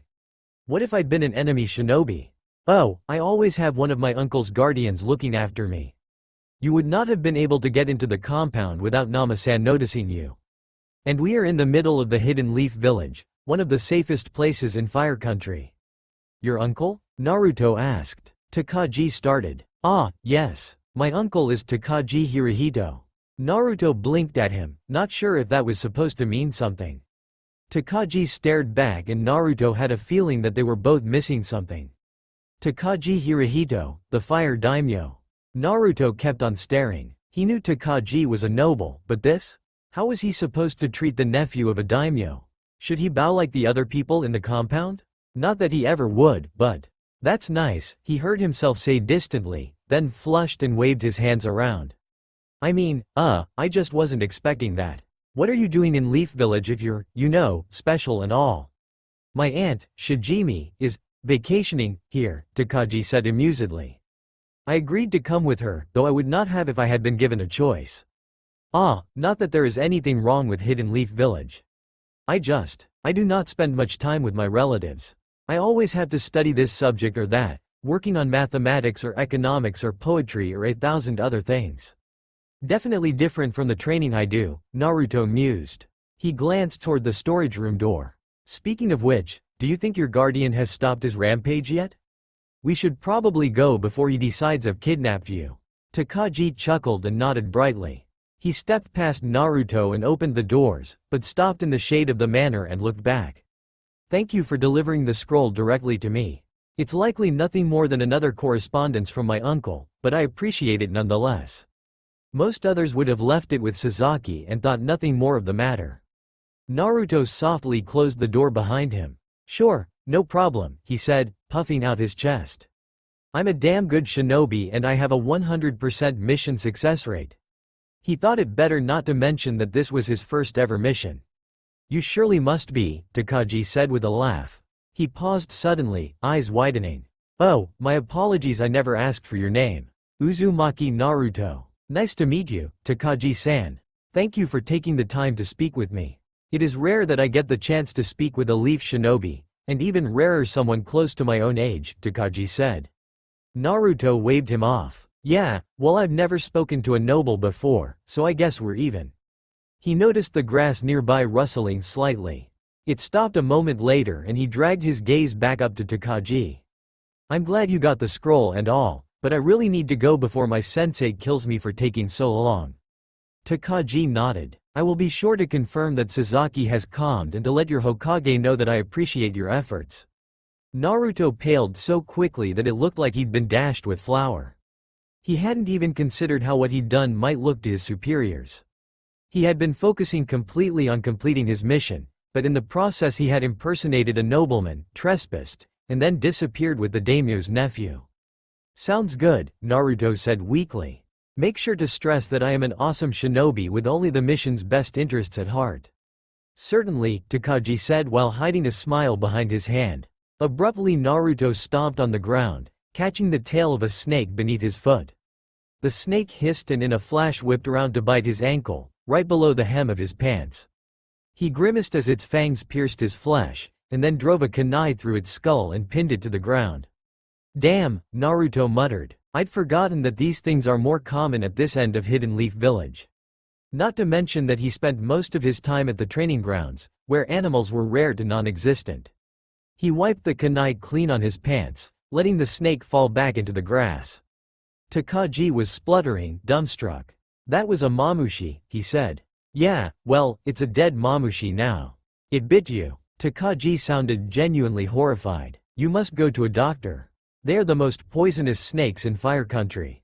Even if that were true, the poison was probably already cleansed from Naruto's system already. Don't worry, I'll be fine. I'm a fast healer. It's a shinobi thing, he added, glad that Takagi wouldn't know any better. Takagi looked down at Naruto's ankle dubiously. He shook his head. I truly cannot understand how confident you are, he said. Naruto shrugged uncomfortably. It's nothing, really, he insisted. Anyway, my mission is done so I should go. I will show you to the entrance, if it pleases you, Takagi said. It's no problem. I can just use the wall. Oh, right. An awkward silence fell between the two of them. They must have made an odd sight. Takagi dressed in a dark yukata and Naruto in an orange and black shinobi outfit, with a dead snake between them. Naruto sketched a quick bow in the noble's direction and made a beeline for the wall. 12:30 p.m., November 15, 3:11 Takagi residence. Once Naruto left and Akihito had returned inside, A green-haired man with a small cross-shaped scar on his lower cheek jumped off the manor's roof and landed in the grass near the storage room door. He kneeled down and picked up the dead snake. He opened its mouth with one thumb to get a look at its fangs, then smiled. "This is yours, I assume," Nama said. A shadow detached itself from the building and stepped forward, revealing a shinobi with a root mask. He held his hand out and Nama handed over the snake. "What do you need a blood sample for, I wonder?" Nama mused, tilting his head to the side.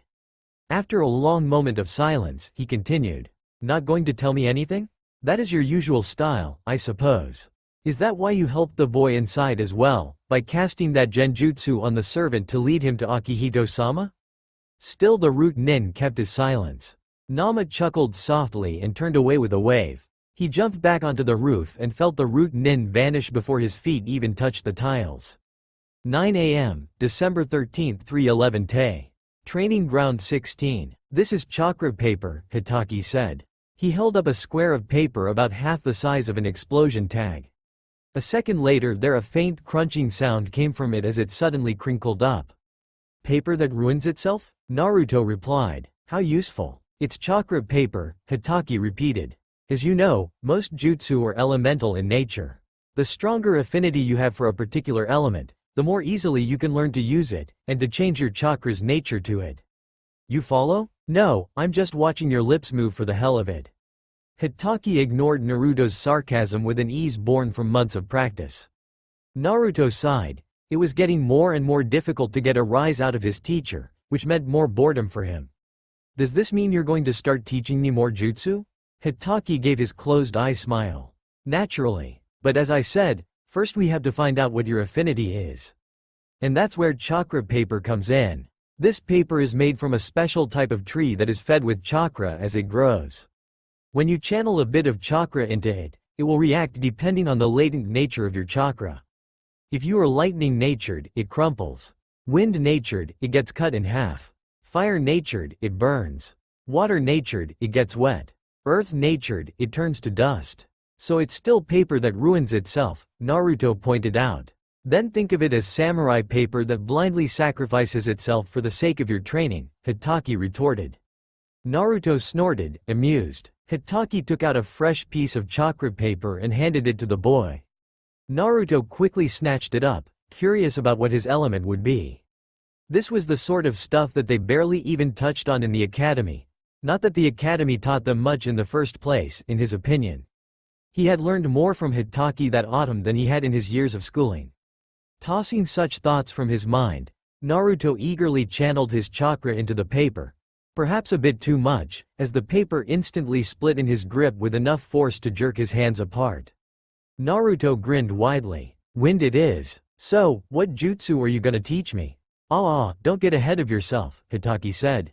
"Before you can start learning jutsu, you have to familiarize yourself with how to mold your chakra into wind-natured chakra. And to do that, we're going back to the basics." He held up a single leaf, smiling widely enough that Naruto could just see it through his mask.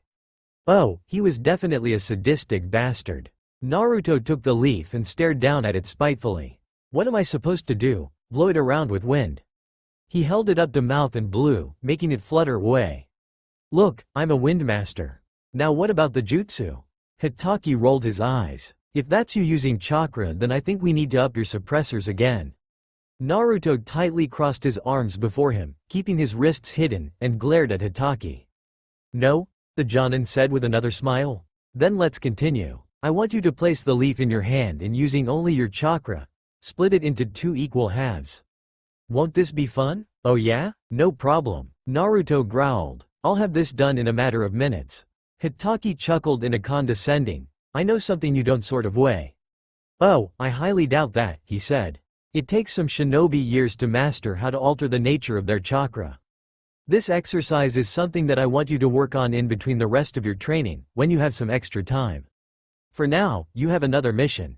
Race you there." He used Shunshin to vanish, and was probably already at the Hokage tower.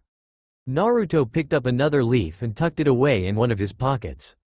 He wanted to finish the exercise soon, so he would do so, and it was as simple as that. People like his academy instructors had quickly learned that when Naruto wanted to finish something, he did so. They'd bet that he couldn't memorize the entire textbook chapter on the first shinobi war in an afternoon, and then he came out and blew their minds.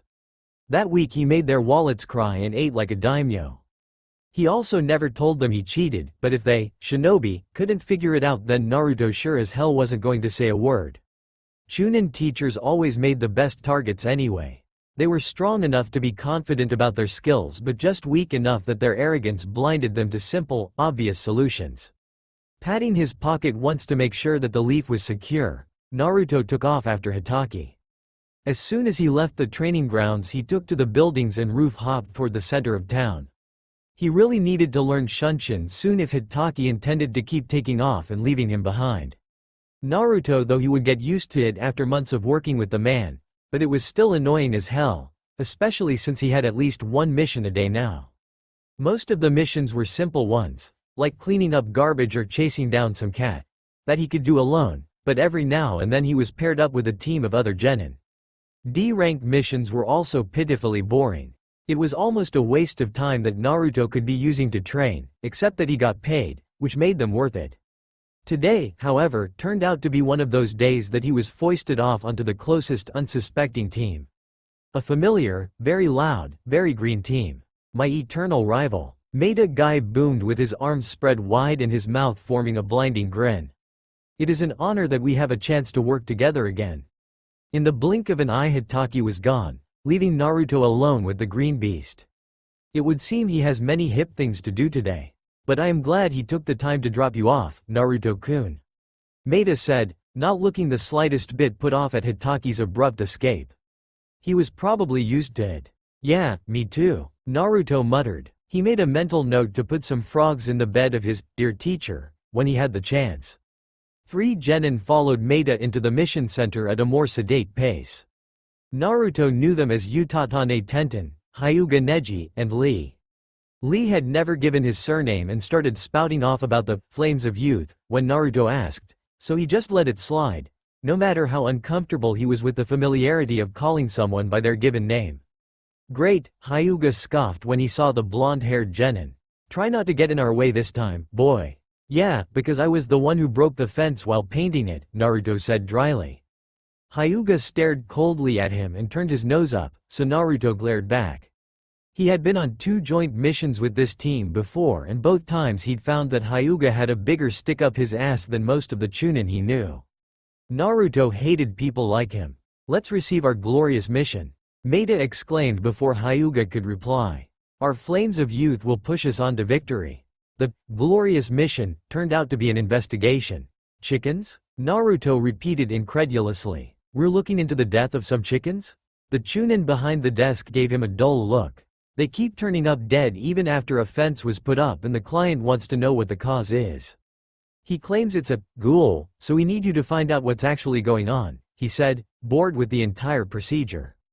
A chicken-eating ghoul? That had to be the worst explanation Naruto had ever heard. He bit back a yawn as the Chunin finished his explanation and gave them directions to the client's house. Naruto followed casually behind the rest of his temporary team as they headed out, secure in the knowledge that this was probably going to be one of the more boring missions he'd been on recently. 10:30 a.m., December 13, 311 Te. Hidden Leaf Village, Southern Quarter. Utatane took the lead and rapped smartly on the door. For a moment there was no response, then they heard someone shuffling around inside. A moment later the door opened and a middle-aged man with dark bags underneath his eyes poked his head out. His gaze flickered over the genin's outfits and he sagged like a puppet whose strings had been cut. Trembling noticeably, he gripped the doorframe and Naruto thought it was probably the only thing holding him up. Frankly, he looked like shit. Thank God, the man muttered. I thought you weren't coming. Utatane looked concerned. With a furrowed brow she asked, Sir, are you alright? The man shook his head, but didn't seem to have heard her question. I can't sleep, or work, or think. His voice dipped down low, growing hoarse as he shivered. It started a few weeks ago when my chickens started disappearing. I thought it was just some foxes or dogs getting into the pea pen at first, so I had a new one installed, but it kept happening anyway. I found the gate unlatched a few times, like a person had gone in, so I stayed up one night waiting to catch the thief. I saw. He shuddered violently this time and slipped down the doorframe. Lee stepped forward quickly and grabbed the man before he could fall. Half holding him up, Lee helped the man to sit down on the steps, then ran inside and returned a minute later with a glass of water. The man smiled gratefully as he took a sip. Naruto never would have said it aloud, but he found himself marginally impressed by Lee's manners. He had taken Lee for more of a punch-it-until-it-submits type of person, like him. "What did you see?" Hyuga demanded bluntly. Naruto repressed a snort. There was another surprise. He thought nobles like the Hyuga were supposed to be the ones with good manners.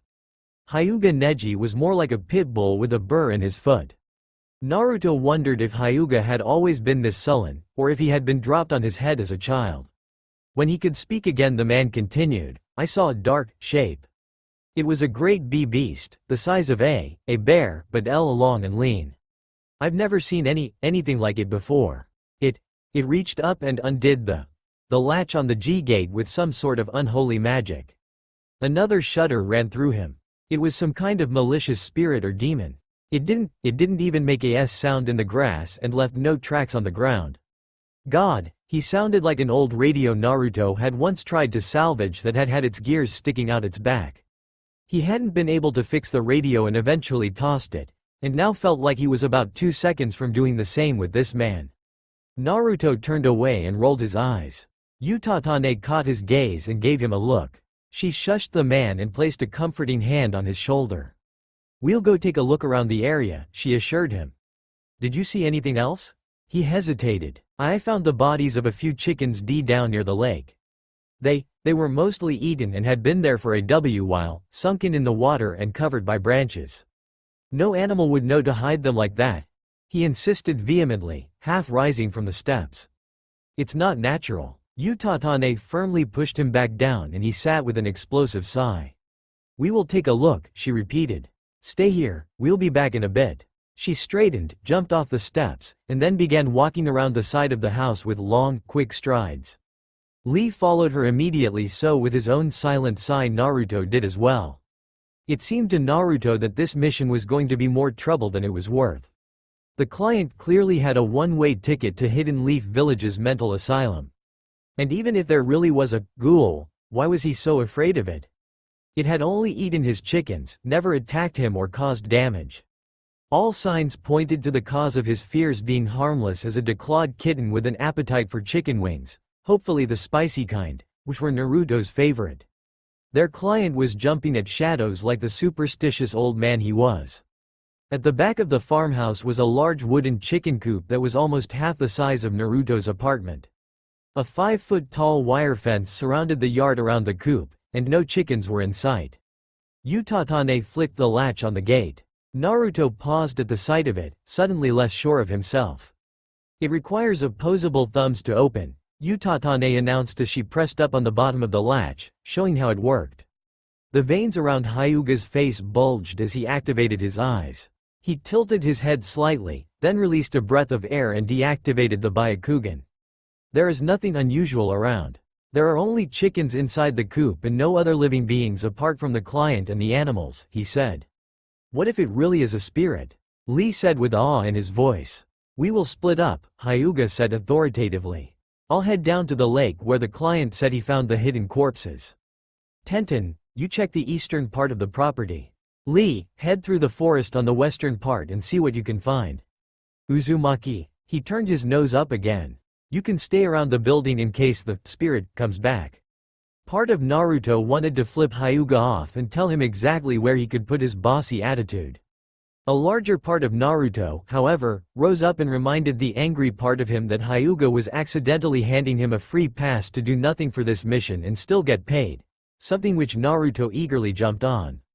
Grinning widely, Naruto reached over and slapped Hyuga on the shoulder.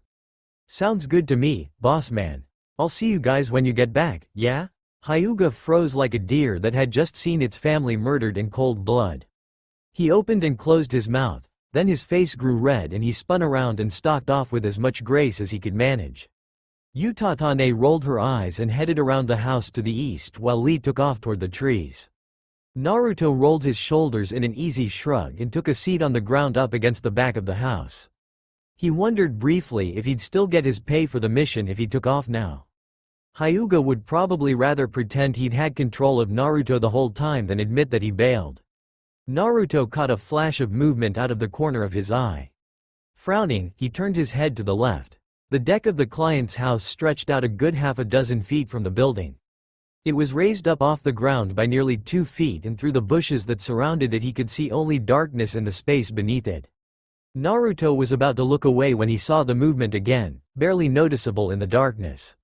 Suddenly alert, Naruto palmed a few shuriken in one hand while using the other to push himself up into a crouched position. He couldn't see anything beneath the deck, but he trusted his instincts more than his eyesight.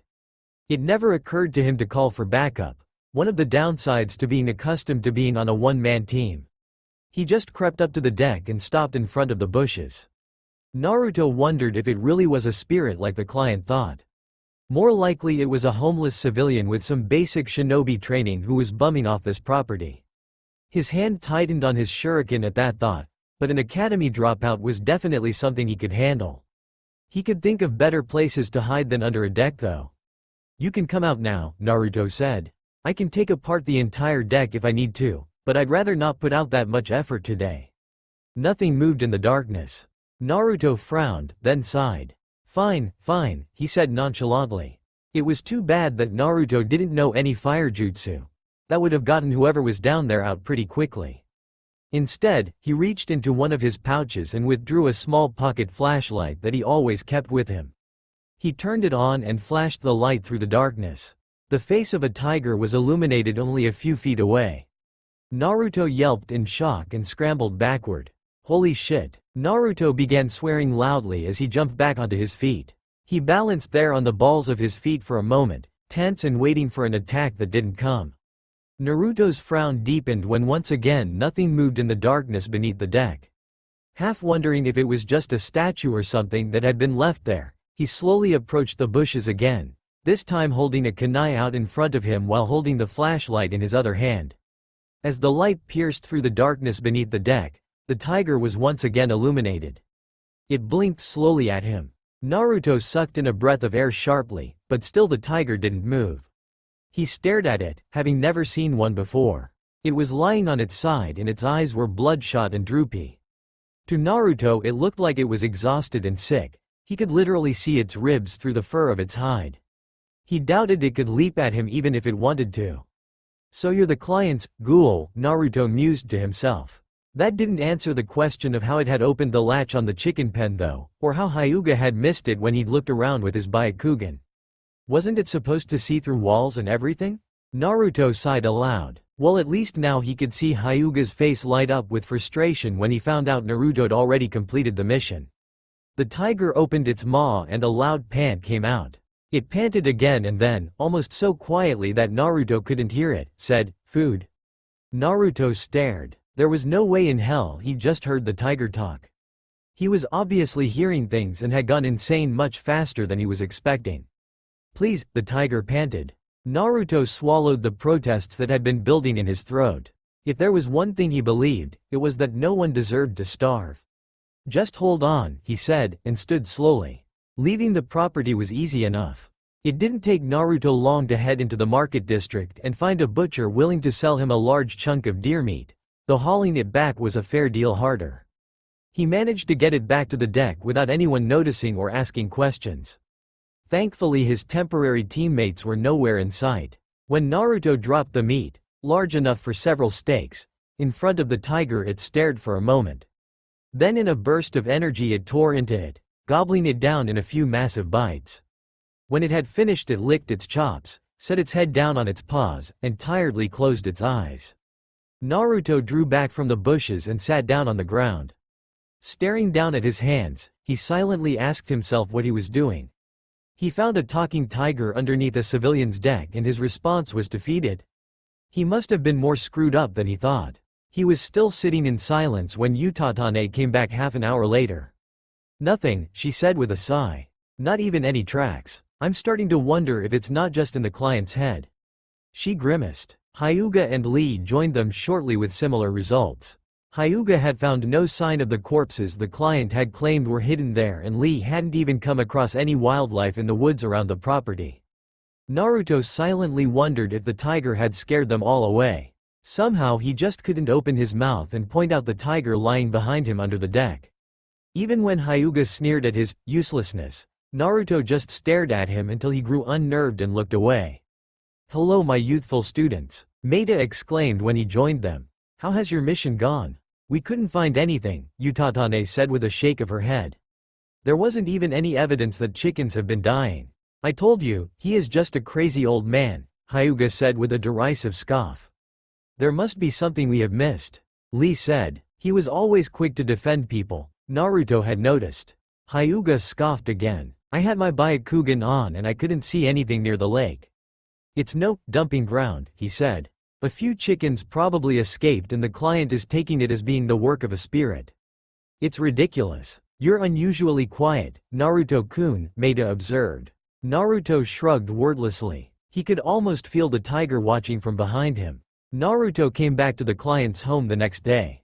Their mission had been categorized as incomplete, rather than failed, pending a psych evaluation for the client, but he couldn't keep his mind off it. The tiger was under the deck right where he had last seen it. It watched Naruto from beneath lidded eyes as he crouched down in front of the opening beneath the deck, but didn't move. Naruto dropped another hunk of meat in front of it, barely holding back a wince at the sound of his hard-earned money being thrown away. Again the tiger devoured it in seconds, but it didn't look any healthier than the day before. If anything, it looked sicker. "You're a summoned beast, aren't you?" Naruto said after a moment. "That's the only way you could talk, if you were a summon." There was a rumbling in the back of its throat, but it didn't otherwise reply, so he continued. "I thought summons were supposed to go back to wherever they came from when they're done though. Or can't you leave?" Silence was the only response he got. The tiger shut its eyes completely and seemed to drift off into sleep. Gritting his teeth, Naruto quickly left. 1 p.m., February 3, 3:12 TE. Hidden Cloud Village. Ni Yugito had never liked blood. It was an odd quirk for a kunoichi, but he had once said that all suitably powerful shinobi had at least one weird quirk. It was a mental defense against the stress that came with their job. The face of the shinobi before her was slackened in death. His skin looked gray and waxy, more like a carving than a person. The carpet underneath him had been stained burgundy from the pool of blood surrounding the body. The dark shade told her that it had mostly dried, putting the time of death at an hour ago or more. No signs struggle, Omoi mused thoughtfully. And he still had all his kunai on him. Yugito tapped her fingers in a rhythmic pattern on her thigh. There was only a single wound on the body, straight through his chest. No other scratches or bruises. As Omoi had said, no signs of a struggle. The rest of her team, Omoi, Yatsuki, and Karui, rifled through the rest of the apartment while she stared down at the corpse. "When will the medic Nin arrive?" Yugito questioned. They would need to test for poisons and toxins, though she doubted that the assassin would have used anything that would remain in his system for too long. She had only known the victim, a Jonin named Jay, in passing, but she did not believe that he would have made an easy target. The assassin had to have been quite skilled to dispatch him without a fight. They should be on their way. Mabui-san said that she'd send someone from the hospital, Omoi said. "Why the hell are we being given a goddamn murder investigation?" Karui grumbled. "I thought we were supposed to be a strike team." Yatsuki pinned the red-haired kunoichi with an annoyed look. "One of our own was killed within the walls of our village. That speaks of traitors or infiltrators, or both. If you do not view protecting your own as a worthy mission." "That's not what I meant and you know it." Karui snapped, her dark skin blushing red. A knock sounded at the door and everyone froze. Yugito turned smoothly toward its direction and said, "Enter." A shinobi with slanted eyes and dark hair hidden under a bandana-style forehead protector stepped inside and nodded politely. "Yugito-sama. Sorry for the delay," he said. "T-san," Yugito greeted, smiling lightly. "We appear to have an assassination. I need you to confirm the cause of death and check for any unusual substances in his system." She glanced down at the body again and ran her eyes over it. "Check his brain cells for any signs of genjutsu tampering." T's eyebrows lifted, but he nodded instead of asking questions. He knelt down next to the corpse and the carpet squelched where the blood had soaked in too thickly for it to dry completely, but he didn't seem to notice. T's hands glowed green with medical chakra as he started to move his hands over the body, hovering a few inches above its skin. While he worked, Yugito turned back to the members of her team. Yatsuki, check the perimeter of the building at street level. Karui, check the surrounding rooftops. Omoi, look for any chakra impressions that might have been left. The three shinobi nodded as one and the louder members of her team disappeared. Omoi sat cross-legged on the floor near the door, rested his hands on his knees, and closed his eyes. Yugito folded her arms behind her back and returned to watching T. The medic Nin had his tongue sticking out of the corner of his mouth as he worked, and Yugito had to suppress a smile at the sight. There's nothing in his bloodstream, T announced a minute later. There is minor tissue necrosis around the edges of the wound on his chest, which would suggest the use of chakra rather than a weapon. Based on the lack of burned skin and the clean border, probably a raw chakra technique. I can't quite tell whether he was under a genjutsu. He's been dead too long, so there's not enough latent chakra left in his system. My preliminary diagnosis would be that it's unlikely he died while under a genjutsu though. Nodding silently, Yugito started to form a picture of the assassination in her head. Jay had been attacked by a chakra specialist with a raw attack, which meant the assassin had precise chakra control. The attack took place in the living room while Jay was awake. Why hadn't the assassin waited a few hours until Jay was asleep? They were obviously capable of getting around the traps if they broke in anyway, unless they hadn't. Unless Jay knew the assassin and let them in, and then was attacked while his guard was down. As a Jonin, it was unlikely that Jay would have been fooled by an imposter, which meant. Yugito's lips thinned. It looked increasingly likely that someone Jay knew and trusted had killed him. Was this a domestic dispute? Or the work of a highly skilled infiltrator? Omoi opened his eyes and released a pent-up sigh. Nothing, he said. Yugito didn't let the frown she wanted to wear show. Go gather Karui and Yatsuki, she said. When Omoi had gone, she turned all of her attention back onto T. Thank you for your assistance, T-san. Please submit a report with the Hokage's office after you have finished here and taken the body to the morgue.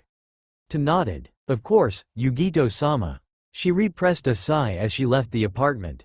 Just because B insisted that everyone call him Killer B-sama, they did the same with her, regardless of how much she protested. Yugito shook her head and smiled fondly. It wasn't the only example of B's odd quirks, just the most far-reaching. A civilian woman peeked out from another apartment as Yugito passed by. Is everything all right? She asked, trying to sound concerned but only managing to come off as eager. Yugito gave her a wan smile.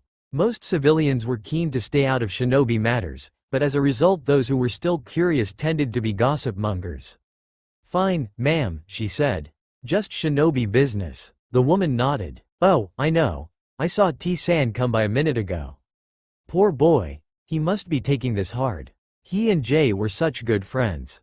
Yugito pulled up short. Yes, she agreed lightly, he must be. She gave the woman a pointed look until she sheepishly closed her door, then flashed back to Jay's apartment. She slammed the door open just as a flash of white light lit up the center of the room and the corpse disappeared. There was no body storage scroll in sight. T stared up at her, surprise and guilt written across his face. Yugito's eyes narrowed. She channeled chakra into her fingernails and they smoothly lengthened into foot-long claws. Care to explain? She said. T stayed very still, like a mouse watching a hawk and not daring to make any sudden movements. He did not respond or try to defend himself. His fingers twitched. Yugito felt the chakra before she saw the table move, pulled by chakra strains. She dove forward, rolling underneath the furniture as it flew overhead and into the wall behind her with a mighty crash, and then pulled her claws up in time to block a chair. Her hardened nails bit through the wood with ease, sending splinters flying in every direction. Instead of fleeing like Yugito expected, however, T jumped right at her, through the debris. He tried to slam his shoulder into hers and body check her, but Yugito spun away from the blow and drove her claws into his side. T dodged at the last second and blurred into three figures. Yugito slashed out at them and the nearest two broke apart and dissipated like a cloud blown by the wind, while the third made a break for the front door. She ignored it and instead turned toward the open balcony doors on the other side of the apartment. Focusing, she manually molded her chakra for a jutsu, and then released it. Lightning raced down the tips of her claws and shot across the balcony. A scream rent through the air as the lightning hit T's invisible body in midair as he jumped. Whatever jutsu he'd been using flickered and failed, and his flailing body fell toward the ground. Yugito launched herself over the balcony after him. Several more yells rang out below when T landed with a crunch and the civilians on the street wisely backed away as Yugito appeared nearby. "Please surrender, T-san," she said. "I would prefer to finish this altercation with words, rather than bloodshed." "Yugito-sama," Yatsuki called out as he shouldered his way through the fleeing crowd. T twitched on the ground.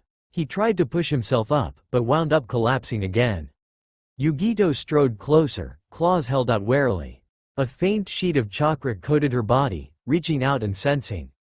Before her eyes could even widen, Yugito spun on her heel. A warning died on her lips as T appeared behind Yatsuki with one hand glowing with chakra pressed to Yatsuki's back, just behind his heart. The civilian henge T had been using faded away, as did the clone lying in the street. Both Yugito and Yatsuki froze. T licked his lips nervously while his wide, bloodshot eyes darted around the now mostly empty street. "You have to let me go," he said desperately. "You don't understand." Yatsuki twisted abruptly, throwing a haymaker at Tango's head and attempting to dislodge his hand. He lost power halfway through the impromptu attack and stumbled sideways, gasping. A wet spot soaked through the front of his uniform as blood poured down his front. He gasped again, hand fluttering up as though to touch the stain, but a moment later the limb fell limply to his side. Yatsuki dropped to his knees, then collapsed face first onto the dusty pavement. On his back a hole was visible, just like the one on J, and liters of blood poured out of it in rhythmic spurts. Karui yelled something from a distance, but Yugito couldn't hear it over the pounding roar filling her ears. She didn't remember reaching for her tailed beast's chakra, but suddenly it was there, setting her veins on fire, pulsing in time to her heartbeat, and throwing all of her senses into sharp relief. Yugito raced across the distance between her and the fleeing T and smashed her first, claws bared, into his back.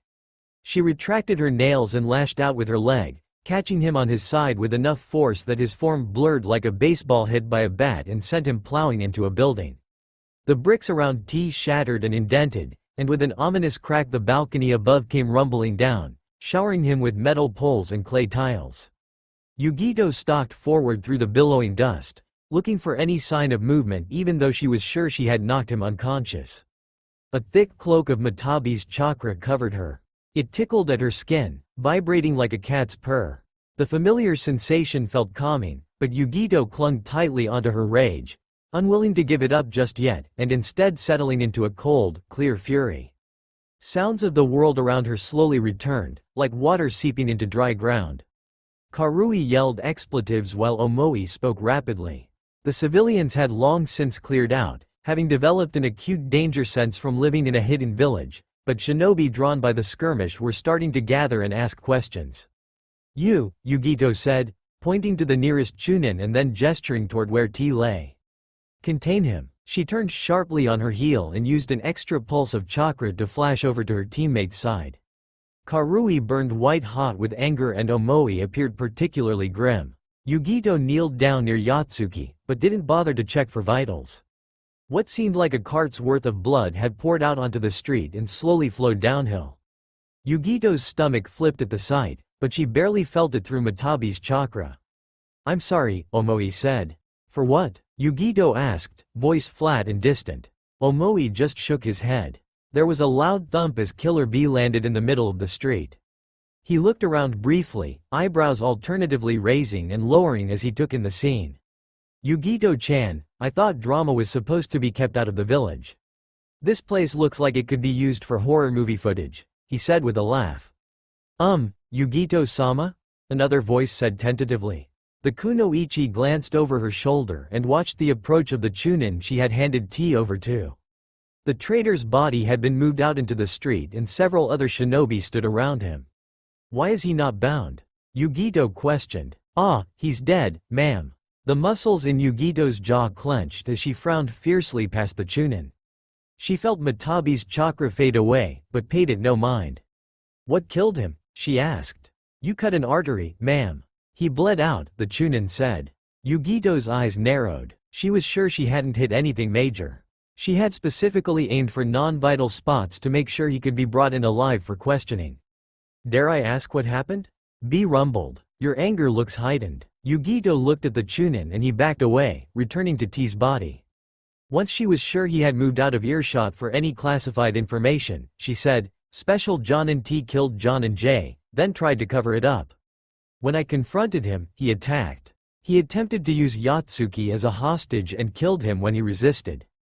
Yugito looked back at T's corpse and frowned again. "He died, apparently, though I am sure I did not use lethal force."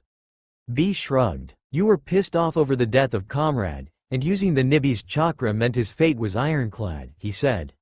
"It's not surprising that you used more force than you meant to, yeah. We cannot question him now," Yugito said. "The past is the past," B said.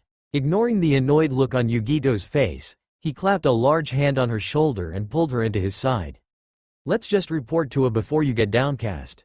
Yugito automatically relaxed against B, then caught herself and stiffened. She carefully extricated herself from his embrace. "Thank you," she said. She quietly pulled Omoi and Karui away from their teammate's body, gave them busy work to do to keep their minds occupied, and prepared to leave herself. While she readied the lightning step technique, she glanced back at T's body one last time, only to find that it had already been moved, leaving only bloodstains behind. Yugito's stomach flipped again as her chakra pulled her away from the scene. She really didn't like blood. 8 a.m., February 6, 3:12 TE. Hidden Leaf Village's northern gate. Naruto's first mission out of the village came in the beginning of spring, just before the cherry blossoms started to bloom. Hitaki told nothing of the mission beforehand, only to meet him near the northern gate and pack for a week's worth of travel.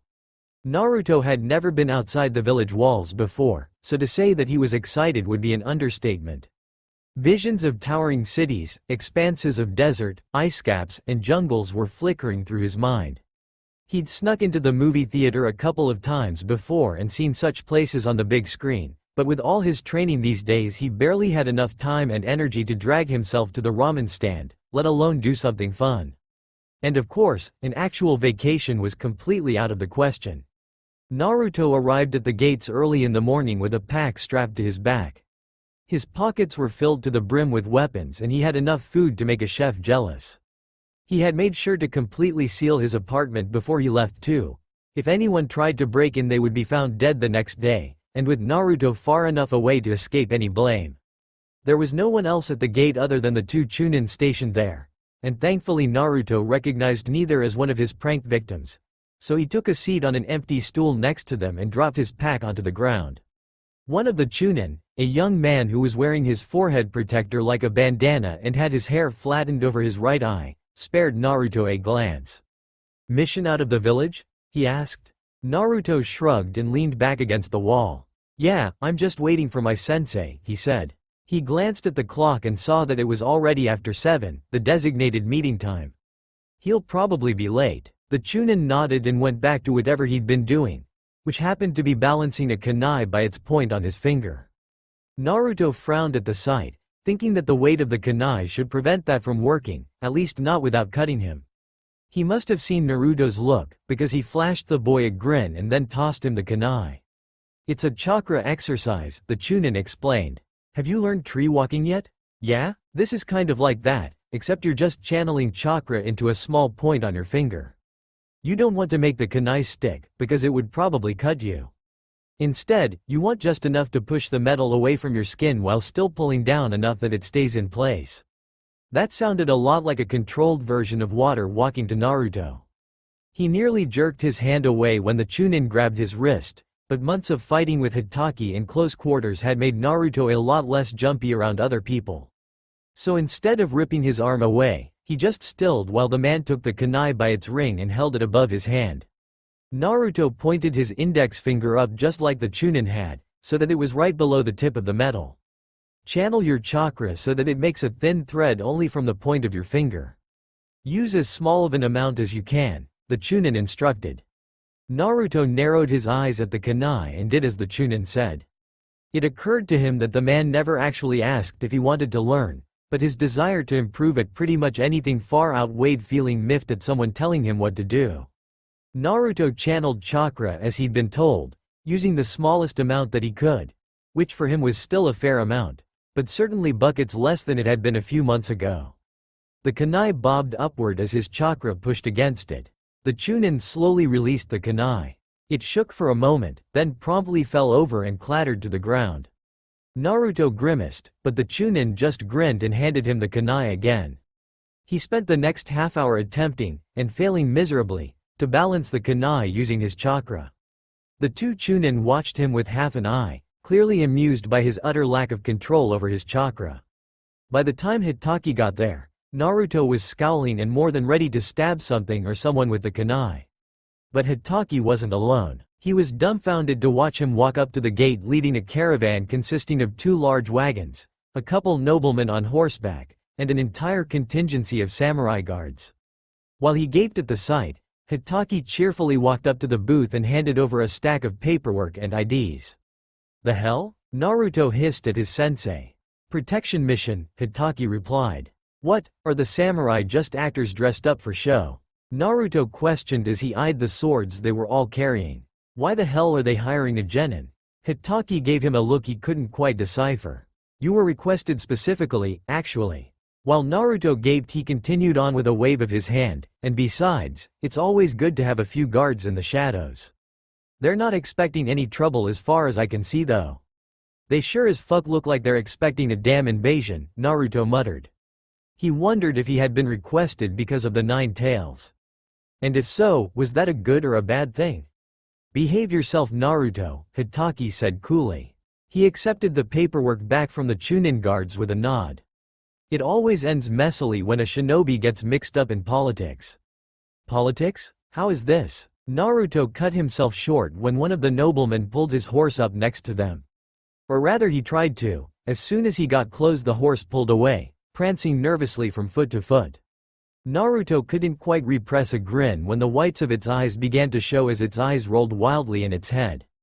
Animals could never stand to be anywhere near him. It was like they could sense that his existence was unnatural. "Bloody beast," the nobleman muttered as he pulled sharply on the reins. "Well, Shinobi-san, what is the hold up?" Naruto frowned up at him, thinking that he looked familiar, but he couldn't remember where he'd seen him before. Maybe the man was famous or something. Hitachi bowed his head slightly and then turned to his student. "You will be riding in the back of the first wagon with the client. Do not leave his side for any reason, do you understand me?" When Naruto nodded he continued, "Your primary objective is to protect him. If we're attacked, don't engage the enemy, just get him out of the area immediately." Standing straight, Naruto replied with a, "Yes sir," and then made his way into the caravan. The back of the first wagon was covered by a thick, soft covering. It reminded him of the tiger who was still underneath that deck. He had been feeding it on and off for the past few weeks, stealing meat when he could, because he sure as hell didn't have the money to pay for it. Despite the time and money he'd been putting into it, the summoned animal had hardly said another word to him other a quiet, "Thank you," once and hardly looked any better than when he'd first found it. It took Naruto's eyes a second to adjust to the dimness of the wagon's interior. There were chakra lights lining the thick, dark wooden walls and it was larger than he expected. Hitachi probably could have stood up inside with only minimal stooping. At the front of the wagon, sitting on a bench that was lined with dark velvet, was a young nobleman just a handful of years older than him. Naruto stared at him for a moment, something about his appearance tickling at the back of his mind. Had he pickpocketed him before? Naruto realized with a start. The teenager smiled sheepishly. Takagi Akihito. He delivered a letter to him for his first mission. But if he was the client then that meant, oh fuck, he was supposed to protect the daimyo's nephew? If anything happened to him Naruto would be lucky not to be carted off to the capital and publicly executed. Or could the daimyo do that? Hell if Naruto knew where his power ended and the Hokages began. Either way this was very not good. My apologies for the surprise, Takagi said, blissfully unaware of the shinobi's predicament. I would have warned you, but I had no way of contacting you. For the first time in a long while, Naruto found himself speechless.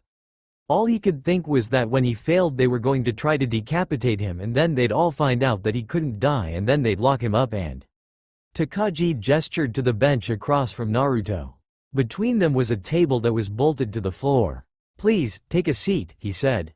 The wagon jerked forward suddenly and Naruto instinctively used his chakra to stick to the floorboards so that he didn't go toppling backward. He'd never been in a wagon or other moving vehicle before. It was a distinctly odd and unsettling feeling, knowing that he was moving without actually moving. He sat down heavily in the chair, still using chakra to stick to it out of fear that he'd fall out. A silence fell between them as the caravan moved along. Kakashi, dressed in his unwrinkled, expensive-looking yukata, looked distinctly warm and uncomfortable in the stuffy wagon, but he didn't complain. Conversely, sitting there in his dirt-stained orange and black shinobi outfit and being surrounded by opulence made Naruto feel just as poor as he really was. "I need your help," Kakashi suddenly blurted out. "Huh?" was all Naruto could think to say. Kakashi reddened faintly, but looked determined. "I requested you for this mission because I need your help with something.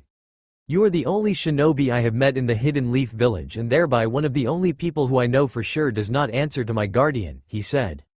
Oh god, Hitaki was right about the politics thing. What was Kakashi going to ask, if Naruto could assassinate his guardian?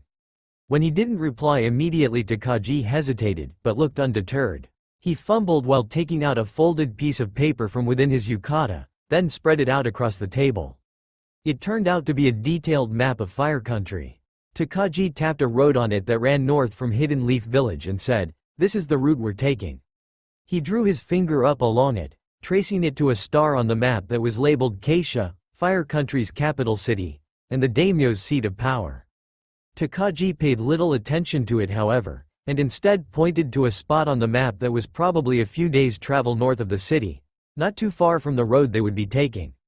"And that would be?" Naruto prompted. The young nobleman flashed an excited smile.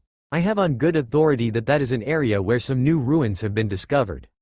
They have been dated as being several hundred years old, back to before the beginning of the shinobi era," he said, nearly breathless. "It is private land, so almost no one has looked into it yet. Can you just imagine it? There could be buildings there that have stood untouched for centuries, just waiting to be uncovered." Buildings? Naruto thought, bewildered. This was about some old buildings? "And what does this have to do with me?" he asked cautiously. "My guardian would never let me go exploring like that. He would rather I remain locked up in a wing of the Lotus Palace instead, so if I asked one of the guards to go with me he would react adversely. And if I asked Nama-san my uncle would surely hear of it. I am not foolish enough to try to go on my own either, so that leaves the only option of hiring an outside guard to go with me," Kakashi said. Naruto leaned back in his seat and appraised Kakashi thoughtfully. While a very large part of him was still thinking, "This is not going to end well," he couldn't deny his own curiosity. And the mere thought of all the money he could get if Kakashi continued to hire him for missions made him drool. He might be able to afford soundproofing for his ceiling and get a good night's sleep in his own bed for once. "Who's Nama?" Naruto asked. "Ah, one of my uncle's 12 guardian shinobi. He usually guards me while I'm out of Kisha, but he went ahead of us this time since I hired you two as an escort." Naruto nodded slowly, though he felt like that wasn't the whole story. He had heard of the guardians in the academy and knew that they were all supposed to be exceptional shinobi. Would one of them really just leave like that because Kakashi asked? "So what exactly do you want me to do?" Naruto questioned. Takauji's shoulders relaxed almost imperceptibly. Naruto probably wouldn't have noticed had he not spent years reading body language. It was the best way to tell if a shopkeeper was on to him and was about to throw him out or if the person he was about to target for a prank was already aware of his presence. "I just need you to come with me," the teenager said. "On the 4th day of the trip we will be stopping for the night near to where the ruins were found. After we have settled in for the night you will help me sneak away from camp. We will look around a bit, then come back." It sounded simple enough to Naruto, but Takauji's eyes were gleaming with excitement, as though it was going to be a grand adventure. Naruto supposed the noble had never been outside his gilded cage before. Living like that would drive the genin insane. What was life without the occasional paint prank or death-defying fall? Naruto nodded reluctantly and tried to pretend that the blinding smile Kakashi sent him wasn't infectious. Kakashi started chatting on about older civilizations, history, buildings and other things that Naruto didn't have the first clue about. He rather reminded Naruto of an overly enthusiastic chipmunk. When he'd exhausted himself at last, Kakashi stood up, somehow managing to keep his balance on the moving wagon without chakra, and went over to one of the chests that was in the very front of the wagon. He pulled out a polished wooden board and a box and set them down on the table. "Would you like to play shogi?" he asked eagerly. "It'll be a great way to pass the time." I don't really know how to play." Naruto had seen it played before, but he'd never paid much attention to board games, even as a kid. They were just those expensive and too bulky to shoplift things that other kids had. Takagi only looked all the more excited. "I can teach you then." Naruto watched curiously as he set up the wooden board with smooth wedge-shaped marble tiles that had kanji characters carved into their surface and began to explain the rules. Part of it went over Naruto's head at first, but he figured it was kind of like a spar in that he had a certain set of skills to use against his opponent. The wagon rolled on as they started to play. Naruto could hear faint voices outside and the clop of the horse's hooves, accented by the occasional clink from the shogi pieces. 11:30 p.m., February 10, 3:12 TE. Roadside camp, midway between Hidden Leaf Village and Kisha. When someone tapped Naruto on the shoulder in the middle of the night, he was instantly awake and on his feet, throwing off the person who had awakened him. It took him a brief second to see Akihito's faded outline toppling backward, then another second to grab his collar and haul him back to his feet. "What the F?" Naruto managed to say before Takagi shushed him. "The guards are just sitting around the fire now," he whispered urgently. "Do you know where the other shinobi is? Hitaki-sensei?" Naruto mumbled. He shook his head to clear out the last vestiges of sleep. Pushing back the curtain on the back of the wagon just enough to see outside, Naruto cast an eye around the camp that had been made between the two wagons and saw a sea of sleeping bags and snoring samurai. After a second he caught a flash of silver hair, and when he turned his head he found Hitaki sitting up against the other wagon with Takaoji's guardian, Sasaki, Naruto thought his name was, next to him. Naruto pulled back into the wagon and said, "I think I have an idea. Just start walking into the woods and don't look back, I'll be right behind you. And try not to look like you're sneaking away to do nefarious things, yeah?" Takagi stifled a laugh and nodded. With surprising calmness he stepped out the back of the wagon and turned to walk into the woods. As Naruto followed him he saw that while none of the samurai had noticed, Hitaki turned his head to them. "Bathroom," Naruto mouthed to him, and Hitaki nodded and looked away. As he quickly followed Takagi into the darkness, Naruto felt a twinge of guilt that he mercilessly squashed beneath years of bitterness and persecution. He needed money to survive, and to get money he would do what he had to, and right now that meant helping the daimyo's nephew have his little adventure. As they left the light of the campfire, Naruto was surprised to see how quickly and silently Takagi moved. He wondered if the teen had much experience sneaking around. Maybe he was really an enemy shinobi in disguise and Naruto was a part of a large conspiracy plot to assassinate the daimyo? The thought nearly made him laugh aloud. Quiet or not, Takagi wouldn't have the first clue of what to do with a kunai. Suddenly, Naruto noticed that they weren't just meandering through the woods, but following a faint path. Takagi stopped abruptly and crouched down and brushed his fingers across a stone. With a start Naruto realized that it was square in shape, and clearly man-made. As they continued along, the stones became more frequent. The path had once been paved, but was now mostly worn away or buried. It must have been very old, older even than the dried-up, green hunk of food in the back of one of Naruto's cabinets, which he was sure had been there for a few centuries at least. Naruto was aware that pre-shinobi-era ruins were occasionally found in Fire Country, but it wasn't something he'd ever paid much attention to. Old buildings, even ones that were said to be more than hundreds of years old, just didn't concern him. How could they help him on his path to becoming a stronger shinobi? But thinking that there were non-food items out there that were hundreds of years older than him. It was a bit intimidating to realize that the world was so much bigger than him. In the academy they were taught almost solely about the history of Hidden Leaf Village. He didn't even know how the pre-shinobi-era civilizations had fallen. Takagi took another step forward and then suddenly the ground gave way beneath him and he was gone. For a moment Naruto froze, staring at the empty path.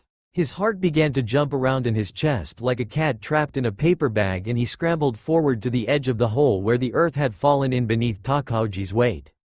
Dirt continued to fall loose and drop into the hole, but the ground held strong beneath his feet. Shit, Naruto swore aloud. Takagi? Can you hear me? A groan sounded from below, closer than Naruto expected. I'm fine, Kakashi said. The ground is pretty soft. Just a second. Naruto could hear the shifting of cloth as he fumbled for something, and then suddenly the light from a flashlight was shining on his face. Akihito cast it around and Naruto could see that the teen was only just over 15 feet below. Come down here, Kakashi said, suddenly excited again as he ran out of view. There's a tunnel. Naruto knew there was no way for this not to end in disaster. He growled at his own stupidity for going along with something like this. All the money in the world wasn't worth the possibility of getting arrested for killing the daimyo's nephew. And now the only way to get that fool out of there was to go down into a half-collapsed tunnel himself? Standing on the edge of the hole with his heart still pounding wildly in his chest, Naruto could think of nothing other than how the tunnel would collapse on his head and he'd be buried eternally in the earth, breathing in dirt and unable to move. He didn't even like going into basements, and now he had to go down there. Naruto took a deep breath and closed his eyes tightly. He was a shinobi, damn it. He had trampled over every shinobi, civilian, and stingy store owner trying to get in his way, and he sure as hell wasn't going to let some goddamned tunnel stop him. With his eyes still screwed closed, he braced his legs and jumped down into the hole. As Kakashi had said, the ground was soft and slightly springy. One at a time, Naruto slowly opened his eyes. The tunnel stretched forward in front of him, and his breath caught in his throat at the sight. It was like a giant maw opening up before his, ready to swallow him whole. Naruto tried to focus solely on the light of Takahji's flashlight further in the distance and quickly made his way toward him. He placed a hand on the noble's shoulder, more than ready to drag both of them out of there as fast as possible. Before Naruto could say a word, however, Kakashi pointed toward the wall of the tunnel and said, "There's something metal in it." Naruto frowned, but did see the piece of silver metal that was shimmering through the dirt. With a sigh, he brushed away the dirt around it, hoping that whatever it was would satisfy Akihito's inquisitiveness. More dirt fell away, but it only revealed more metal, flat beneath his hand. Naruto's frown deepened and he took out a kunai, using it to scrape away more dirt and reveal more metal. "It's a wall," Kakashi said suddenly. "Look." He flashed the light across the circumference of the tunnel and Naruto realized with a start that it was unnaturally square. Even the ceiling looked flat, despite the dirt hanging from it. "You think it's made of metal?" Naruto asked as he crossed over to the other wall. He scrapped at it as well, and found metal beneath the dirt again. He tried the same with the ground, but found only dirt even when he shoved his kunai in up to the hilt. Kakashi looked around thoughtfully. So it would seem. But why cover the metal up with dirt? He started walking forward again. Further into the tunnel? Really? Naruto closed his eyes again briefly. He just wanted to get out of there, not find out why there was a square, metal, dirt-covered tunnel built underground. A surprised cry rang out through the tunnel and his eyes instantly shot open. In half a second Naruto crossed the distance between him and Kakashi and reached out to grab him. Naruto stopped short when he saw that Kakashi was standing, unharmed, in front of a clean metal wall that was apparently the end of the tunnel. There was a tall door set into it with some sort of a metal wheel attached. The metal was worn and covered in rust, but Akihito was staring at it with awe. "The hell?" Naruto muttered. Dashing forward, Kakashi grabbed the wheel and tried to turn it. It squeaked and moved just a fraction of an inch while he grunted with the effort, awkwardly trying to hold the flashlight at the same time. A moment later he stopped and turned to Naruto, an embarrassed flush on his face. Would you mind?" Naruto sighed, but nodded and moved forward to take his place. The wheel was definitely stuck, and it took him digging his heels into the ground, channeling chakra into his hands to get a good grip, and pulling with all his strength to get it to haltingly turn. Abruptly it loosened completely and started turning with ease, nearly making Naruto stumble. Then the wheel stopped and a rather ominous, heavy click echoed through the tunnel. The door started to open on its own. Naruto warily stepped backward to stand alongside Kakashi, slipping another kunai into one hand and palming a couple of shuriken in the other. Nothing jumped out at them, as he'd half expected, but a wave of sickeningly sweet, sterile-smelling air hit Naruto like a wave. It reminded him instantly of the air inside the hospital. He had never been there as a patient, but he'd snuck in a few times to get bedsheets and pillows. They had so many that they'd never miss them. Takagi gagged at the concentrated smell while Naruto wrinkled his nose, but thankfully its strength faded pretty quickly.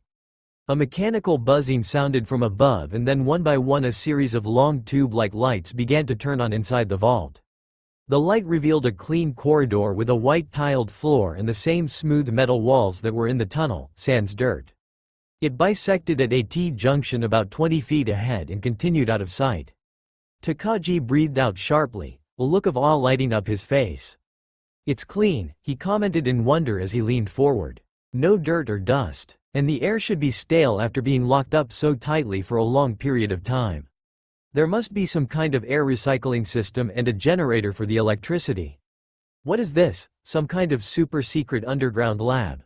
Are freakin' zombies going to pop out and try to eat us alive?" Naruto grumbled. "Well, as far as I know there aren't any Hidden Leaf Village bases in the area, but this couldn't have been sealed for very long." "I'm not so sure about that," Takagi said.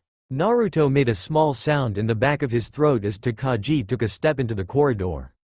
Craning his neck back to look up at the lights, he continued, "I remember learning about those when my tutor taught me about how electricity works. They're fluorescent bulbs, which haven't been used in centuries now." Naruto wasn't even aware that electricity had been around for that long. Suddenly his academy education seemed severely lacking. "We should go back," he said. "There really could be zombies or some type of enemy in there. And look at these hinges." Takagi continued obliviously, pointing to something behind the door and not hearing Naruto's protests. Heaving a sigh, Naruto stepped into the corridor. The door itself was a behemoth, more than 2 feet thick, about 6 feet wide and 8 feet tall, and made of solid metal. What Takagi was pointing to were 2 weird metal arms that were holding the door open. Naruto couldn't begin to guess how such tiny things had moved such a large door, and from the excited look on the nobleman's face, similar thoughts were running through his head. "I have never seen anything like this in the basic engineering I was taught," he said as he ran a hand along the smooth metal. "Can you imagine the applications for something like this? It is more than just a pulley system. I know this is utterly exciting and all, but it's still extremely dangerous. Part of the tunnel has already collapsed, so who says the rest won't come down around our heads as well?" "Seriously, let's go," Naruto urged. He'd already been underground for longer than his nerves could stand and was staunchly ignoring how sweaty and shaky his hands were getting. Takagi turned his pleading eyes on Naruto. It was an odd sight, considering that he was almost a full foot and a half taller than the genin. "Come on, we will just take a quick look, I promise. This is an incredible find and we have already come all this way. Would it not be disappointing if we came away empty-handed? It looks to me like you've already found more than enough to occupy you," Naruto grumbled. He glanced up at the lights again. Were they really something from a bygone era? Had this place been sealed for centuries? What if Takagi was right, and they discovered something that no one had stepped foot into in living memory? God, just the thought of the amount of money that could be made off something like that made him shiver with glee. "Fine," Naruto said at last. "We'll take a quick look around, but just a quick look." And he would gladly prove that something as inconsequential as a tunnel had no power over him. He would be down here as long as he wanted to be, without feeling like his chest was being squeezed by a giant hand. Naruto took another step into the vault. The bright lights helped chase away the feeling that the walls were closing in on him a bit. No traps sprung as he continued forward, and no zombies jumped out. When Takagi started to follow him, however, Naruto waved him back. "Stay near the door for now, until I make sure it's clear," Naruto ordered. "If it starts to close or anything happens, go back to Hitaki Kakashi." Takagi looked as though he wanted to protest, but ultimately he just nodded. "As soon as you say it is safe, I will follow," he agreed. As Naruto turned back to the end of the hall, he saw the teen pull out a pad of paper and a pencil. Where did he keep all that stuff anyway? And sit down to begin sketching out the metal arms on the back of the door. Naruto left him to it and continued his trek. He paused at the T-junction. To his right was a regular pair of double doors, but the passage on the left ended about a dozen paces away at what looked like an elevator door. There was a panel on the wall next to it with some kind of screen that was covered in symbols Naruto had never seen before. He moved closer to it, frowning. He assumed it was a code of some kind, or maybe an older language. He'd have to ask Takagi when he took a look. Turning away from the elevator for the moment, Naruto went down to the right wing of the hall and stopped in front of the double doors. They pushed open easily enough. The room behind those doors? Naruto didn't have the slightest clue what it was for. His first thought was that it was an office of some kind, because the floor was carpeted and there was a large desk against the far wall. In front of that desk, however, were about a dozen chairs that were arranged against the walls like it was a waiting room. The upper part of the wall to his right was covered in cabinets, and the wall to his left had only a single door set into it that had no obvious handle. Mounted next to it was another small device that had numbers on little squares, like a keypad. Still frowning, Naruto walked around the chairs and approached the desk. There were a couple small yellowing stacks of papers on it, and when he picked one up he found that they were covered in the same strange symbols as the screen next to the elevator. A quick sweep around the room revealed no traps or hidden exits. With his head down, Naruto left the room and headed back to the entrance where Kakashi was just finishing up his sketch. It was surprisingly good and was covered in tiny notes and measurements. It reminded Naruto of some of the technical drawings that had been in his academy textbooks. "All clear," Naruto said after a moment. Kakashi was startled and dropped his pencil. "Oh, right," he said as he quickly jumped to his feet. "Did you find anything?" "Not sure, you'll have to take a look." They headed back to the office-like room and Kakashi took a look around. He was fascinated by all of it, staring at the chairs and the papers and everything he could get his hands on like it was stuff he'd never seen before. While he began to dig through the drawers of the desk, Naruto wandered over to the device next to the sealed the door. After a second of hesitation he pressed one of the numbers, then jumped and looked around wildly when it beeped. For a moment his heart pounded in his chest, but no one came running and no alarm sounded. He cautiously pressed another number and got the same electronic beep. "It looks like some kind of electronic lock," Kakashi said as he came up behind the younger boy. "With numbers?" Naruto replied, bewildered. Kakashi leaned closer and squinted at it. "It could be some kind of combination lock. It is rather ingenious, really, if it works. Most physical locks can be broken with the right amount of brute force. But this? We do not even have the first clue about how it works." As he looked it over, Naruto noticed that Kakashi was holding something. "What's that?" he asked, pointing it out. Kakashi grinned and held it up. It was thin and black, made of either metal or plastic, Naruto couldn't tell. "I found it in one of the drawers." "What the hell is that?" Naruto questioned, squinting at it. "I do not know." Kakashi flipped it around, looking at it from every angle. It was about the size of his hand and less than half an inch thick. One side of it was completely smooth like hard plastic while the other was made of a different, slightly rougher material. Kakashi turned it around again, then suddenly yelped in surprise and dropped it when the smooth side lit up. "Shit!" Naruto reached for his weapon pouch, but just as quickly as he dropped it, Kakashi snatched the thing up again, his face glowing with excitement. "It is a screen," he said. "Look." Naruto cautiously edged forward. "It's tiny. How could that be a screen? And for what?" But he could see what Kakashi meant. There were things visible on it now. Shapes and colors and more of that odd writing, but still nothing that Naruto could make heads or tails of. He was starting to get really annoyed with being confused all the time. Kakashi pressed the screen again, and the images on it shifted and changed. He continued pressing things, his excitement growing with each passing second. "What does it do?" Naruto asked dubiously. "I have no idea," Kakashi replied cheerfully. "But it is incredible. Have you ever seen anything like this before?" "I can't say I have," Naruto said dryly. "But I still say we need to go. We have to get back before anyone notices you're missing, you know." Kakashi wilted under his words like a kid who just had their toy taken away, and indeed, he held the weird screen thingy tighter as though he feared that Naruto would take it away. "Fine," Kakashi said after a second. "But let me finish looking around this desk first. And we have to come back here when we have a chance." "Yeah," Naruto agreed as he took another look around the room. His gaze momentarily drifted toward the elevator at the other end of the hall, wondering where it led. Just how deep did these tunnels go? After a little more urging, or rather grabbing the back of Takashi's collar and dragging him away from the room, they finally left the sterile corridors. Naruto paused for a moment at the massive door that led to the dirt-covered tunnels. The hairs on his arms stood on end as he ran a finger down the side of the doorway, noting the small, dark rings that went down it. They were about 1.5 inches across, with a foot of vertical space between each one. Uzumaki-san? Takagi questioned, glancing back at him. I can feel chakra coming from these things, Naruto said, surprise coloring his voice. I think the door is locked with chakra.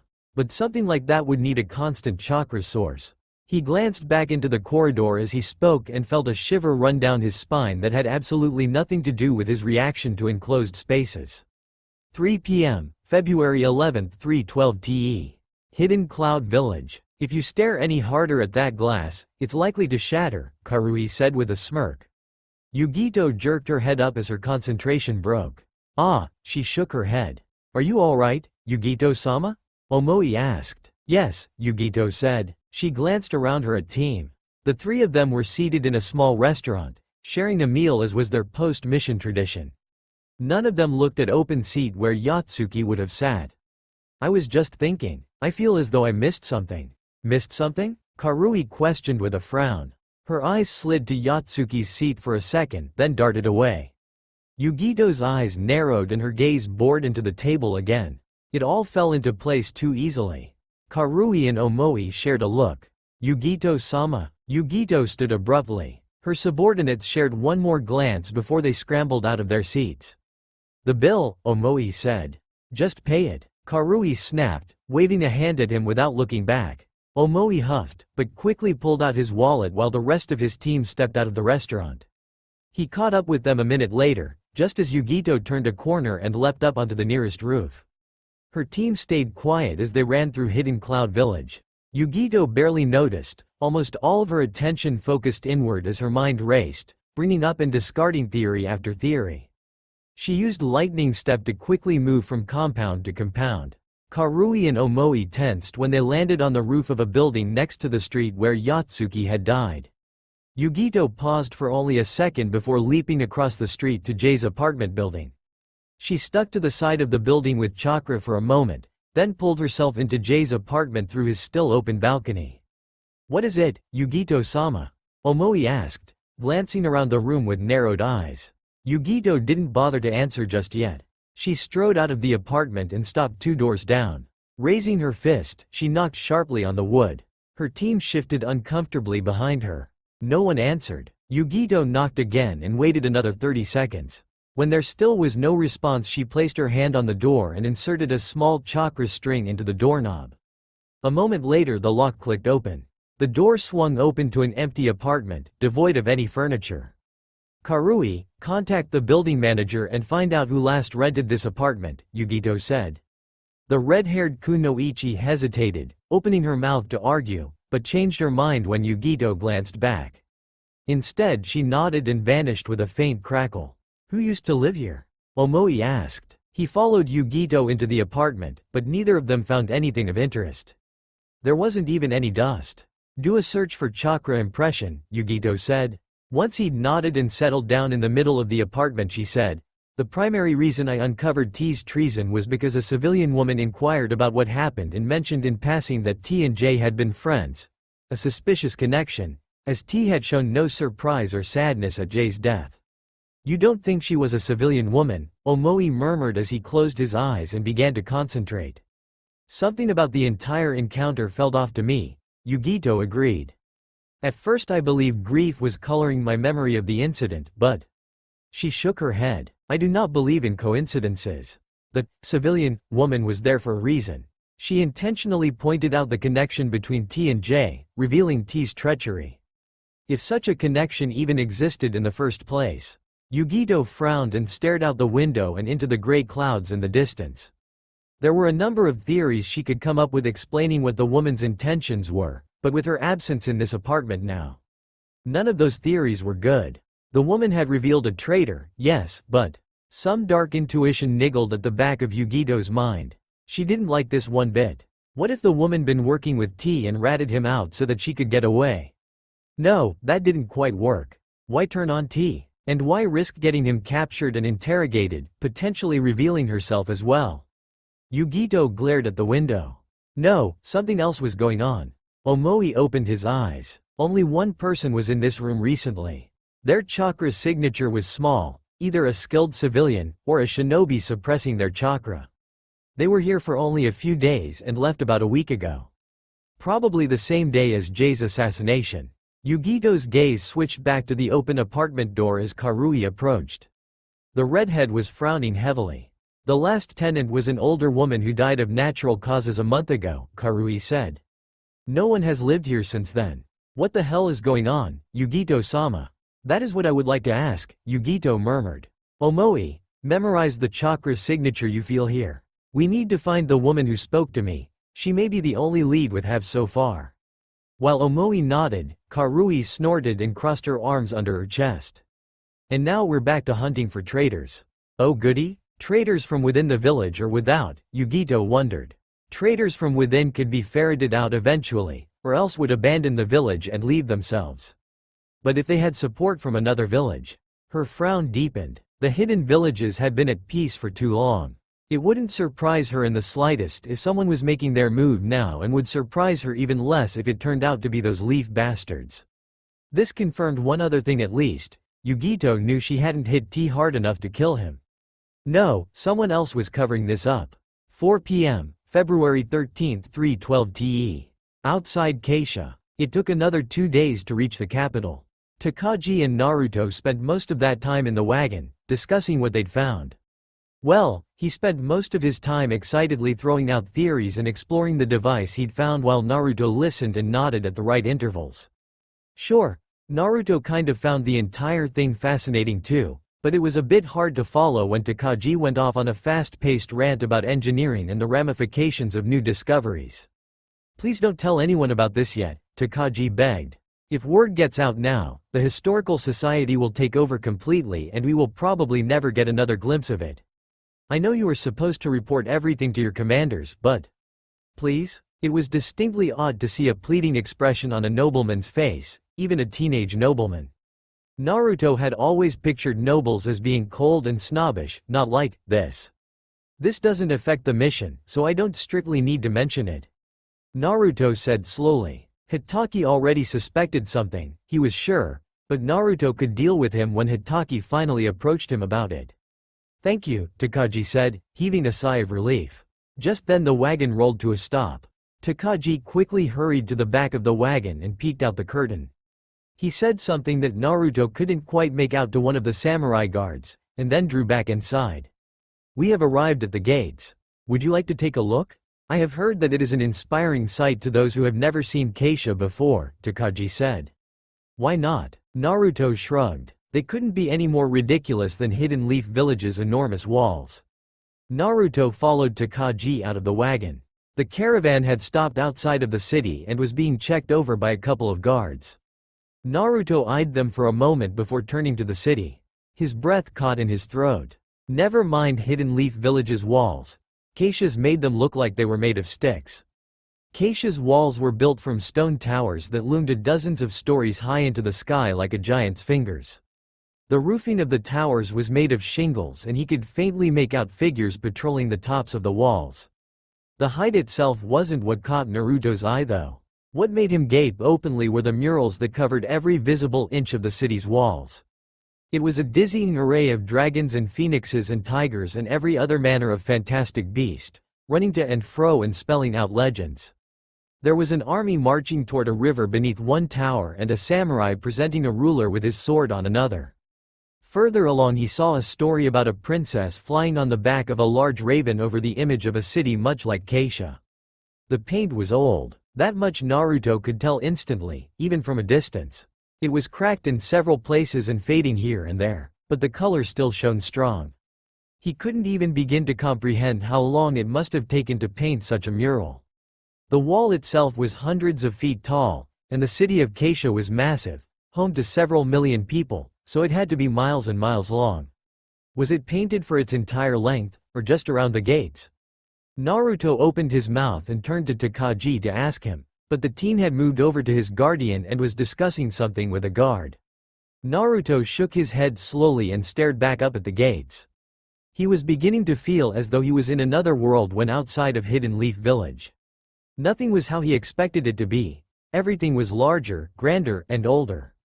Slowly pivoting on one foot, he turned away from the mountainous walls and told himself that his heart was racing from excitement, not fear of this new, unknown world. 5 p.m., February 13, 3:12 TE. South District, Kisha. Kisha had not always been a mighty city, nor even the capital of Fire Country. Once, long ago during the Saichu era, it was not but a small fishing village built along the Okagawa River. With time, its prime location allowed it to flourish into a trading town, and then into a merchant's haven. By the beginning of the Suyoi era, known popularly as the Shinobi era, it was the largest city in Fire Country, home to over 1 million souls with hundreds of boats and thousands of traders passing through every day. When the Takagi daimyo rose to power in the Suyoi era, he moved the capital from Yasuragi to his home city of Kisha. Over the next 2 centuries the city continued to flourish and expand, becoming famed across the elemental nations as not only one of the most expansive trading ports in the world, but also a cultural center for art, architecture, and religion. More than 1,000 temples called Kisha their home, and the Lotus Palace and its 20-square-mile garden was considered a piece of art unto itself. Today Kisha boasted a population of 2.3 million citizens, second only to the city of Yamashi in Lightning Country, and stretched across both sides of the Okagawa River, covering more than 250 square miles of land. Or so Takagi Akihito told him. Frankly, Naruto's mind was spinning purely from the idea that there were 2 million people walking around him. Hidden Leaf Village, which he had always thought of as a very large city, had barely than 1/10 of that population. They had split from the wagons in favor of riding horses, and Naruto could see why now. The streets were filled with throngs of people, like a sea of colors and faces. Even with the samurai contingency around them making way, they were moving at a snail's pace. The horse beneath him was about ready to have a heart attack from fear, and Naruto wasn't far behind it. He'd never ridden on a horse or any sort of animal before, and it had taken more than just a little urging from Takagi and teasing from Hitaki before he dared to mount one. His hands were still clutching the pommel almost tightly enough to tear it off. He was sure that he was going to slide off at any second or that the wild beast beneath him would rear and bolt. Kisha is split into 5 districts, Takagi eagerly explained as they rode through the city. With a wave of his hand, he gestured to the buildings around them. They towered high over their heads, taller by far than the Hokage Tower or any other structure Naruto had ever seen. He felt dwarfed in their midst, and even the brightly colored sheets and clothing hanging from laundry lines over their heads couldn't detract from the suspicion that they were really a giant's fingers reaching down to scoop him up. This is the southern district, Takagi continued. We are heading toward the central district, where the Lotus Palace, my uncle's home, is and where most other nobles reside. Around us are also the northern district, the western district, and the eastern district. Because the Okagawa River passes through eastern district, it is well known for its docks and merchant quarter. A history lesson and a guided tour, just what Naruto wanted. Now he could die happy, knowing that rich, fat merchants had a home to call their own. Not that he could deny that Kisha was awe-inspiring. It was just more than a little overwhelming to a shinobi. An assassination attempt could come from any angle in this crowd, with no way to predict or prevent it. They turned a street corner and suddenly Naruto could see a massive 2-story tall red torii up ahead, marking the entrance to a temple. There were trees beyond it, hiding anything past the long stone steps leading upward, but what was really amazing was the massive stone statue, easily 400 or 500 feet tall, that was thrust up above the treetops. It was worn green with time, but the features of a bearded man were still clearly defined. The great Izanagi statue, Takagi said with a smile. One of Kisha's most recognizable landmarks, other than the wall itself. That must have taken a while to make, Naruto commented faintly. He wondered if someone had used a jutsu to help craft it. They passed a lot of other temples, statues, and murals as they continued on into the heart of the city. Eventually they reached the tall white wall that separated Central District from the others. A swift glance told Naruto that it was patrolled at intervals by heavily armed guards. Once they were in the Central District they passed dozens upon dozens of lavish manors and castles, each with acres of gardens and well-tended land around them. It would be easy to forget they were still in the middle of a city, were it not for the massive buildings still towering around them in the distance. For better or for worse, it wasn't the Lotus Palace that they stopped at. A part of Naruto was burning with curiosity, wanting to know what such an exalted building looked like after all the treasures he had already seen today, but he was also pretty sure that he'd vomit if he saw any more wealth that was out of his reach. It was frustrating enough passing by so much without being able to get his hands on anything. Some of the merchandise he'd seen today would sell for high prices and leave. It turned out that Takagi lived in a small castle anyway. The complex was big enough to fit the entire Hyuga compound 3 times over, and probably the size of a small town. Despite how normal Naruto had found Takagi to be, he fit in easily with the opulence, looking relaxed and at home, which Naruto supposed was exactly what he was. As they stood in the courtyard that his entire apartment building could have fit in, a servant came and helped Naruto get down from the horse that by some miracle hadn't died or bucked him off yet.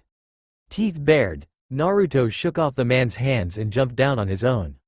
The horse immediately tried to prance away, and it took several other servants to calm it down. "You and your sensei are welcome to stay if you would like to," Takagi told him. He looked excited, and part of Naruto wondered if he'd ever had someone close to his age over before.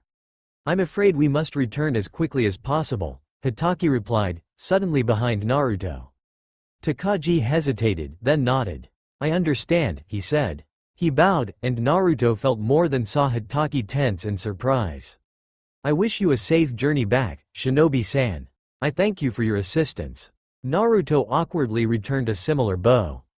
Yeah, you too." Once Hitaki had exchanged pleasantries with Sasaki, they finally left the complex, this time mercifully on foot. "We'll stop to get something to eat and then head straight back to Hidden Leaf Village," Hitaki said. "With your current speed and endurance, we should be able to make it home in little over a day. And along the way you can tell me all about your little adventure in the woods with our client." Naruto winced at that. Of course Hitaki had noticed how long they were gone for, he always noticed everything. "He's fine, as you saw," Naruto protested. "He just asked to go for a walk and get away from the camp, and you told me to never leave his side during the mission, so I didn't. It's not like we were attacked, and you even said there was probably no danger for the mission. And if there had been bandits in the woods? Then I'd kick their asses. I can handle civilians any day of the week," Naruto retorted with a wide grin.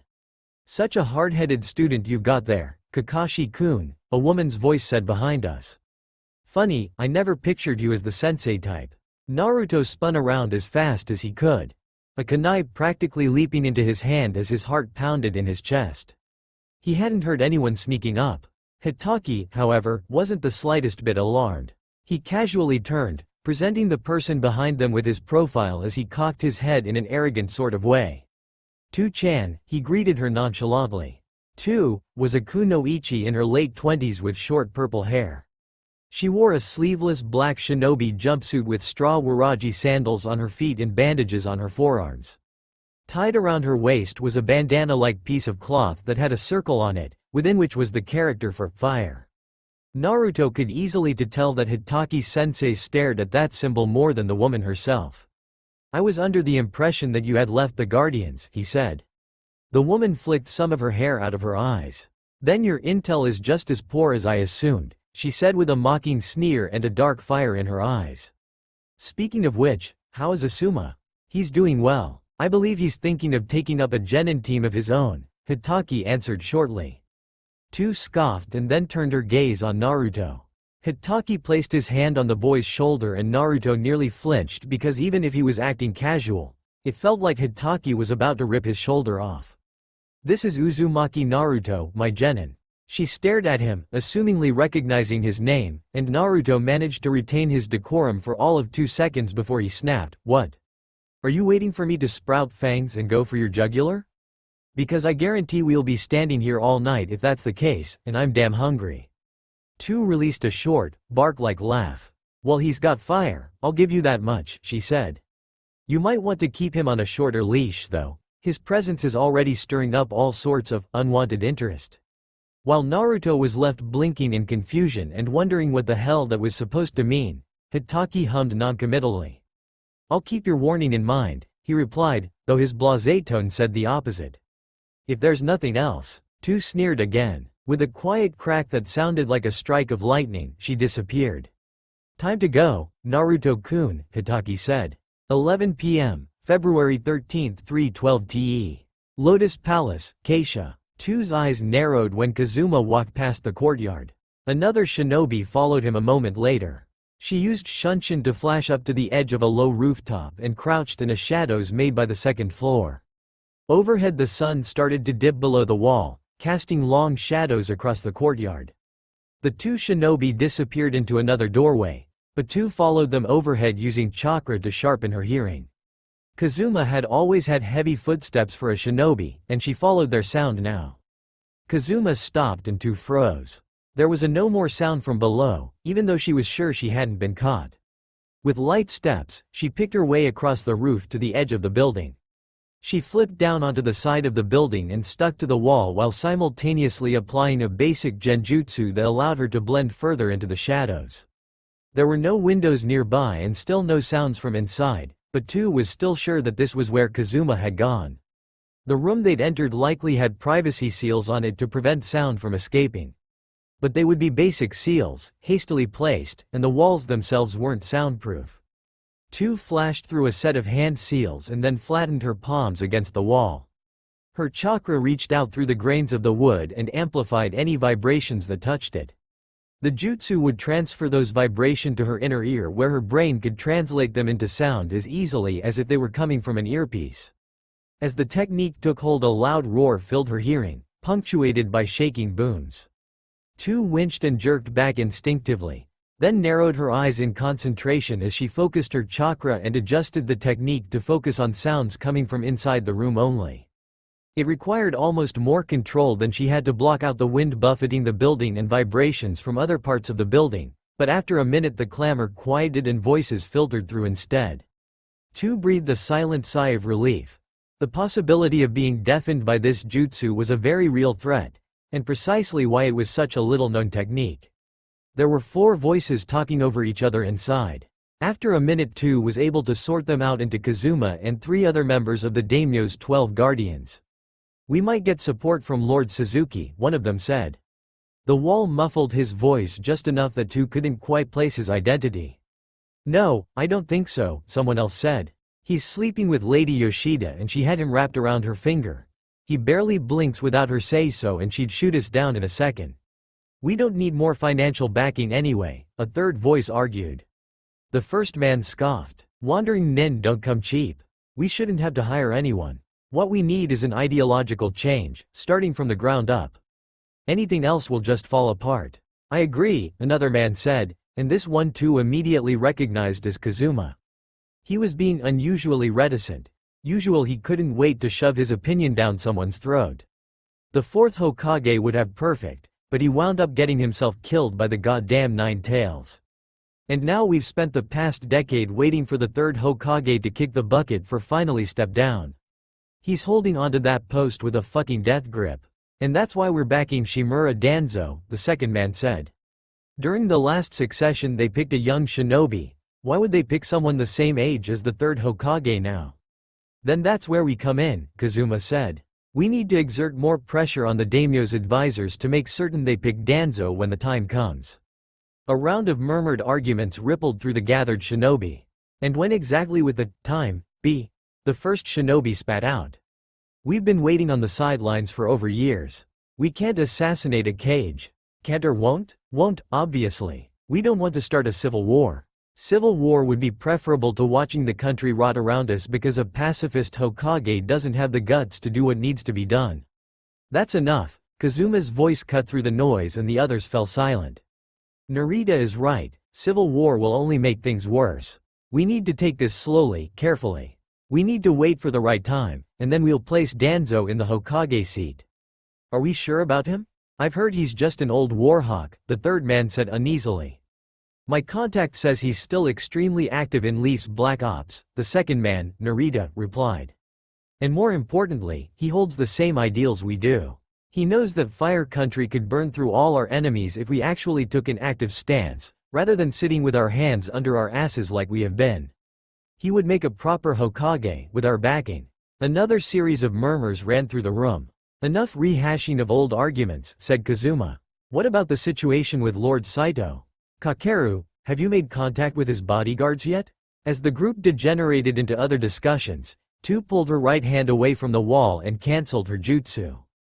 She clung there for a minute longer, letting her ears adjust to the sudden quiet. A line of warmth trickled down her neck, and when she touched it the tip of her finger came away red. Tu grimaced. She'd probably damaged one of her eardrums. Once she was sure her ears had settled and she would be able to move without her balance getting thrown off, Tu darted back onto the roof and dashed across the buildings. She headed away from the main complex and toward the western wing of the palace, where several long buildings stood like off-shooting branches of a tree.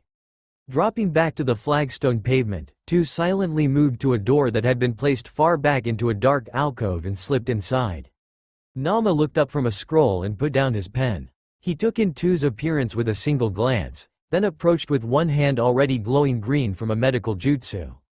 She tilted her head to the side to give him better access to her injured ear and diverted her eyes away as he worked. Tu chewed on her lip absently. Nama wouldn't ask any questions, it was what was great about him. And yet, I overheard Kazuma having a meeting with his groupies, Tu said just as Nama finished and stepped back. They want to replace the Hokage with someone of their own choosing. A coup? Patience was the word of the day, it seems, Tu said with a shake of her head. I suppose that's one characteristic of Kazuma's we can be glad for.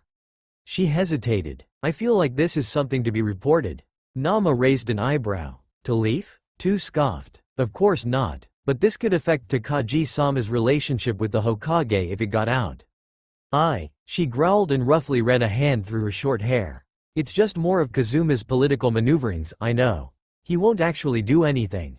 Groaning, the kunoichi dropped onto the futon that lay against the wall.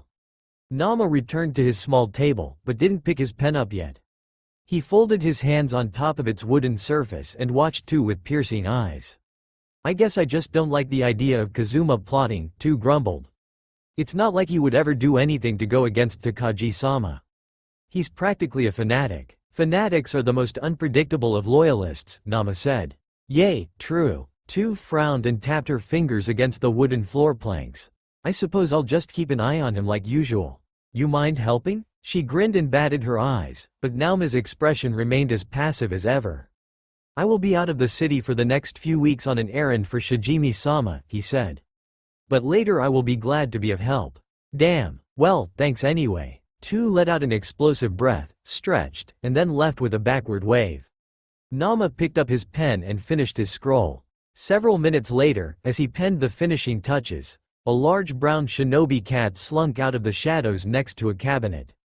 Nama rolled up the scroll and held it out. Tora, he greeted. The cat took the scroll with his paw and it disappeared in a small burst of smoke. She's getting nosy, Tora said. Kazuma's been careless. That oaf is always careless, Tora said with a snort. She sat back on her haunches and her tail curled around to rest on her front paws. But I'll pass the warning along. Keep an eye on Tu, would you? She's too headstrong and too useful to be lost just yet. She has served the daimyo faithfully for 15 years, Nama said quietly. Yes, and that's why I want you to watch her. Keep her out of trouble. Nama inclined his head respectfully. The cat nodded, satisfied, and then slunk back into the shadows. Nama waited for 3 long breaths, until he was sure Tora had left, before he let his hands uncurl from where they'd been fisted in his lap. 3 p.m., February 15, 3:12 TE. Hidden Leaf Village, Central District. Naruto had barely been back in Hidden Leaf Village for an hour when he heard a shout of, "Naruto-san," coming from behind him. A second later a green blur dashed past him, skidded to a stop, and then jogged back to him. Lee? Hello Naruto-san, the taller boy said with a wide grin. Abruptly, Naruto realized that Lee had grown even taller since he'd last seen him about a month ago, and now he only just came up to Lee's chin. Why the hell was everybody getting taller than him? I have been looking for you. As much as I love to hang around waiting for Hyuga to come by, I was out of the village on a mission, Naruto said. Lee's grin never faltered, if anything, it widened at Naruto's dig against his rival. I just thought you might want to know that the last joint mission we went on has been voided. The client was declared to be of an unsound mind. Huh, so that tiger actually drove someone insane? Naruto had to admit that far outstripped the result of any of his pranks. Lee was still standing there watching him expectantly, waiting for a response. What did he want? Congratulations for telling him. Naruto sure as hell wasn't going to say, thank you. Although, his blood was still pumping from the run back to Hidden Leaf Village and Lee was a budding taijutsu master. Do you want to spar? Naruto asked. With eyes the size of saucers, Lee stared at him. Naruto thought he looked kind of like the mouse he occasionally found in his apartment that generally stared at him with much the same expression.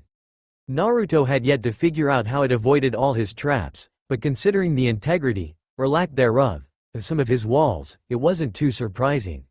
Without any warning, Lee lunged forward and hugged him tightly enough that for a second Naruto thought he was trying to tear him in half and a couple of his ribs really did crack.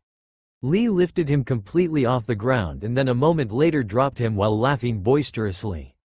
Naruto coughed and spluttered as the internal bleeding quickly stopped. When Lee tried to slap him on the shoulder, Naruto swiftly dodged before he could unintentionally cause any more damage. We shall head to the fields and test our flames of youth. Lee shouted, pumping one fist in the air and no doubt imitating his sensei. He then latched onto Naruto's arm and dragged him down the street while loudly chattering on about something. What? Naruto wasn't sure because his ears were ringing from being jerked around so much. As they walked, however, Naruto did notice one glaring detail. The civilians were staring at Lee, not him. Obviously Naruto was well aware that Lee was weird and probably drew stares wherever he went, but generally when Naruto was walking down the street he could feel dozens of eyes on him, but not see anyone staring. He could feel the attention and see the subtle cold shoulders as people turned their backs or looked away, refusing to look him in the eye and acknowledge that he was there. But Lee? People didn't even notice that Naruto was there with him. They were all staring at him in open shock and fascination. It was like he was a human buffer between Naruto and them. A smile spread across Naruto's face. Lee was weird alright. Really, really weird. But suddenly Naruto liked weird. Plus, he bet that some of the double takes and just bit into a lemon looks that people were giving Lee would never get old. Maybe sparring with him now and again wouldn't be so bad. 7:30 p.m., February 15, 3:12 TE. Hidden Leaf Village, Southern Quarter. As Naruto had expected, the tiger was still lying under the deck of the crazy civilian's house. He looked a fair deal worse than when Naruto'd last seen him, as though a suicidal painter had started fading out his stripes. Or at least they looked faded to him. It was a bit hard to tell in the darkness. You should probably see a vet or something, was the first thing out of Naruto's mouth when he saw him. Couldn't a vet help you, even though you're a summon? The tiger didn't open his eyes, but from the way his tail twitched Naruto could tell he was awake. After a second the tiger lifted his head slightly, though he kept his eyes shut. I didn't think you'd be coming back, he said in a voice that was more of a low growl in the back of his throat than anything else. Why? Why what? Why did you return? You gained nothing from helping me. Naruto snorted. Of course I gained something from helping you. I'm not a charity worker. But you're a tiger summon and getting on your good side could be in my favor. The tiger snorted as well. Move, he said. Wah. Move aside, he said again, this time more firmly. Naruto did so, and then watched in shock as the tiger started to crawl out from under the deck. He moved slowly and paused for a few seconds after each movement, but before long he was sitting before Naruto in the afternoon light. Naruto immediately realized that he was much, much larger than he'd looked in the darkness beneath the deck. Sitting on his haunches he was several feet taller than Naruto was, quite a bit larger than the size of a bear that the crazy client had described him to be. His fur also looked coarse and matted, and seemed to be stretched over his bones. Beneath it Naruto could count all of his ribs. Then the tiger opened his eyes and Naruto gasped. He was blind. Naruto hadn't been able to tell before, but now it was obvious. His eyes were clouded by a milky white but he was still staring at Naruto, through him, as though he could see him. I need chakra, the tiger said. We summon animals live off chakra rather than food. So that meant Naruto had wasted all that money and time for nothing? Why didn't you say that in the first place? He snapped. I was waiting to die. A jolt ran through Naruto. The idea was completely foreign to him. Why would he want life to end? Why wouldn't he do everything in his power to stop death? Why? Naruto asked aloud, morbidly curious. The tiger sighed heavily and lowered his head. I come from Mount Toriyama, home of the Tiger Clan. Born defected, I was considered useless and cast aside. No doubt I would have died young, like all others born with deformities. But, he bared his teeth in what looked like a wicked grin. I was never one to take my fate lying down. I left Toriyama to explore the world on my own, and hopefully find the strength to succeed. And you failed? Naruto guessed. The tiger certainly didn't seem young to him, but he was hardly an expert at guessing anyone's age, let alone a fucking tiger. The tiger laughed loudly. Hardly. Through my travels I learned more about the manipulation of chakra and its applications. What I found, ultimately, was a way to see using the energy of the world around me, he said. He grinned again. I can see better than you can, boy. Then why? He seemed to slump in on himself at Naruto's words. My independence was a double-edged sword, he said. While I learned more than my brethren could have dreamed, what I had not known was just how dependent we are on chakra. Because we summons have our homes built over places on the earth that are naturally rich in chakra, we do not realize that we are feeding on that chakra every day. Even the contracts we make with humans exist for the sole reason of helping us to survive. When we are summoned by a human, they sacrifice a portion of their chakra to us in exchange. It is in part because of this that those summoned grow stronger and stronger, and that the most powerful amongst us require the most chakra. During my countless years of wandering, I had not been near any sort of chakra source. By the time I realized I had been slowly starving to death, I was already too far away to return. This village, Hidden Leaf Village, was the closest collection of ambient chakra that I could find, so I came here to stave off what I knew was coming. It was not long before I realized that it was inevitable. Naruto stayed silent after the tiger finished his story. Honestly, he felt more than a little awkward. He wasn't good with sympathy sort of stuff or social emotions in general. He generally tried to push them away and ignore them whenever possible. But a massive 1,000-pound tiger sitting 2 feet away from him was not something he could ignore. You just need to have chakra sacrificed to you, right? Naruto said suddenly. Couldn't I do that, even without a contract thingy? The tiger sat silently. It didn't take a genius to guess that he was an extremely prideful creature, and that he would rather starve than accept some sort of a handout. It wasn't a concept that Naruto could empathize with, but he could at least understand it. How about we come to an agreement then? I give you chakra and you help me out when I ask. A fair trade, Naruto offered. And how is that different from a summoning contract? The tiger laughed. Well, no summoning for one, unless you'd like to strap a smoke bomb on your back so that it looks like you're being summoned, Naruto shot back.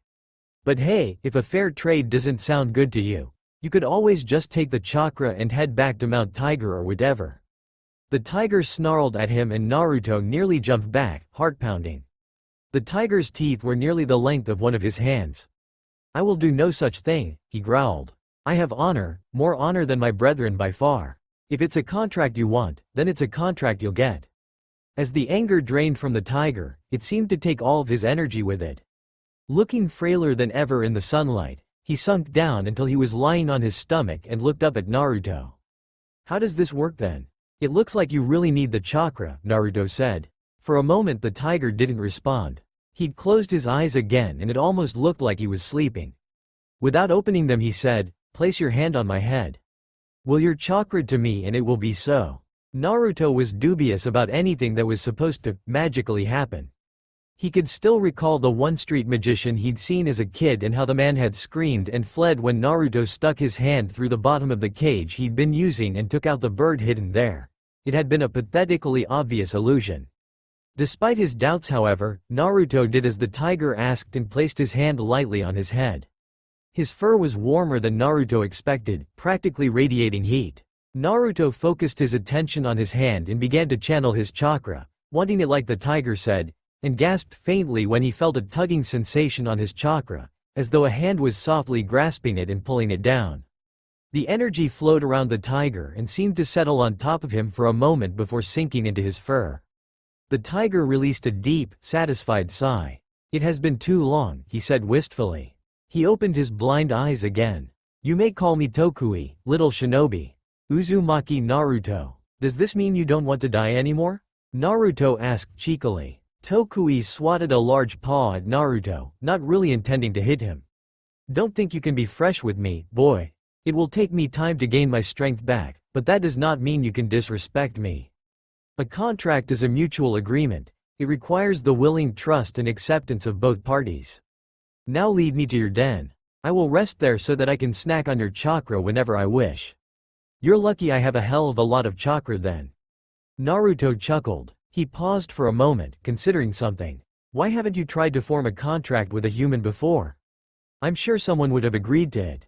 Tokui gave Naruto a look that he couldn't quite decipher. I did, he answered. Once. He stood up and circled around Naruto. Even on 4 legs he was as tall as Naruto was and could knock him over just by brushing up against him. His head stopped next to Naruto's and the boy gulped, realizing that he could literally bite his head off and swallow it whole if he wanted to. Naruto wasn't sure if even he could heal from something like that. I'm pretty sure someone is going to notice if I bring a giant tiger into my apartment, Naruto pointed out when he didn't seem inclined to elaborate further. Tokui bared his teeth in another grin and laughed. It was unnerving for Naruto to hear so close to his face, since the tiger's laugh sounded half like growls. You forget that I am a summon, not just a dumb beast, he said. If I want to hide, you humans will never notice me. Lead, and I shall follow. He began to walk forward, away from Naruto, and as he did so he seemed to fade into the world around him. A second later Naruto blinked and he was completely gone. I have got to learn that trick, Naruto breathed. No matter how hard his eyes strained, he couldn't see even a flicker of movement. Is that how you hid from Hyuga's Byakugan? By turning invisible? I know nothing of this, Byakugan, but I am not invisible. Tokui's voice came from somewhere ahead. I am merely altering your perception. This technique forces your mind to look elsewhere, to avoid seeing me. The only reason you found me in the first place was because I was too tired to keep the technique up for long. Now, are you coming? Naruto quickly dusted off his pants and hurried ahead. Slipping onto the street was easy enough and no one started screaming about a giant man-eating tiger. Though Naruto half wished they would because that would be awesome, so he figured they were safe. If Tokui was still following him, he could be lost, for all Naruto knew. It took less than half an hour to reach his dingy little apartment on the 5th floor of a large complex. He held the front door to the complex open wide, and nearly jumped out of his skin when he felt something brush past him. Well, I guess you're not lost in Never Never Land then, Naruto muttered and got another quiet chuckle in response. They headed up the stairs, by some miracle coming across no other humans along the way. When they finally reached Naruto's apartment, the shinobi deactivated the traps around his door and dodged out of the way of 3 shuriken that then embedded themselves in the wall behind him. Aren't you concerned that those will hurt someone? Asked Tokui. Nah, that's the whole point of setting traps. Besides, this building is reserved for shinobi and shinobi in training, so anyone who activates my traps deserves what they get. At last Naruto opened his door. It seemed to push itself further open as Tokui slipped inside. Naruto was just locking the door behind him when he heard the quiet poof of a dispelling jutsu. As he turned he saw that Tokui was fading back into view next to his couch. One of his paws was pressed firmly against the floor, half under the couch, and there was smoke dissipating from beneath his paw. You had a little mouse visitor, Tokui growled. Naruto frowned at the apparent lack of blood. Oh, you finally caught that thing? The tiger's eyes cut sharply up to Naruto's. You have seen it hanging about? Yeah? He withdrew his paw and there was nothing underneath it. It was a mouse summon, Tokui explained. It seems someone has been spying on you. That's all for now. If you enjoy then please like, share and do comments.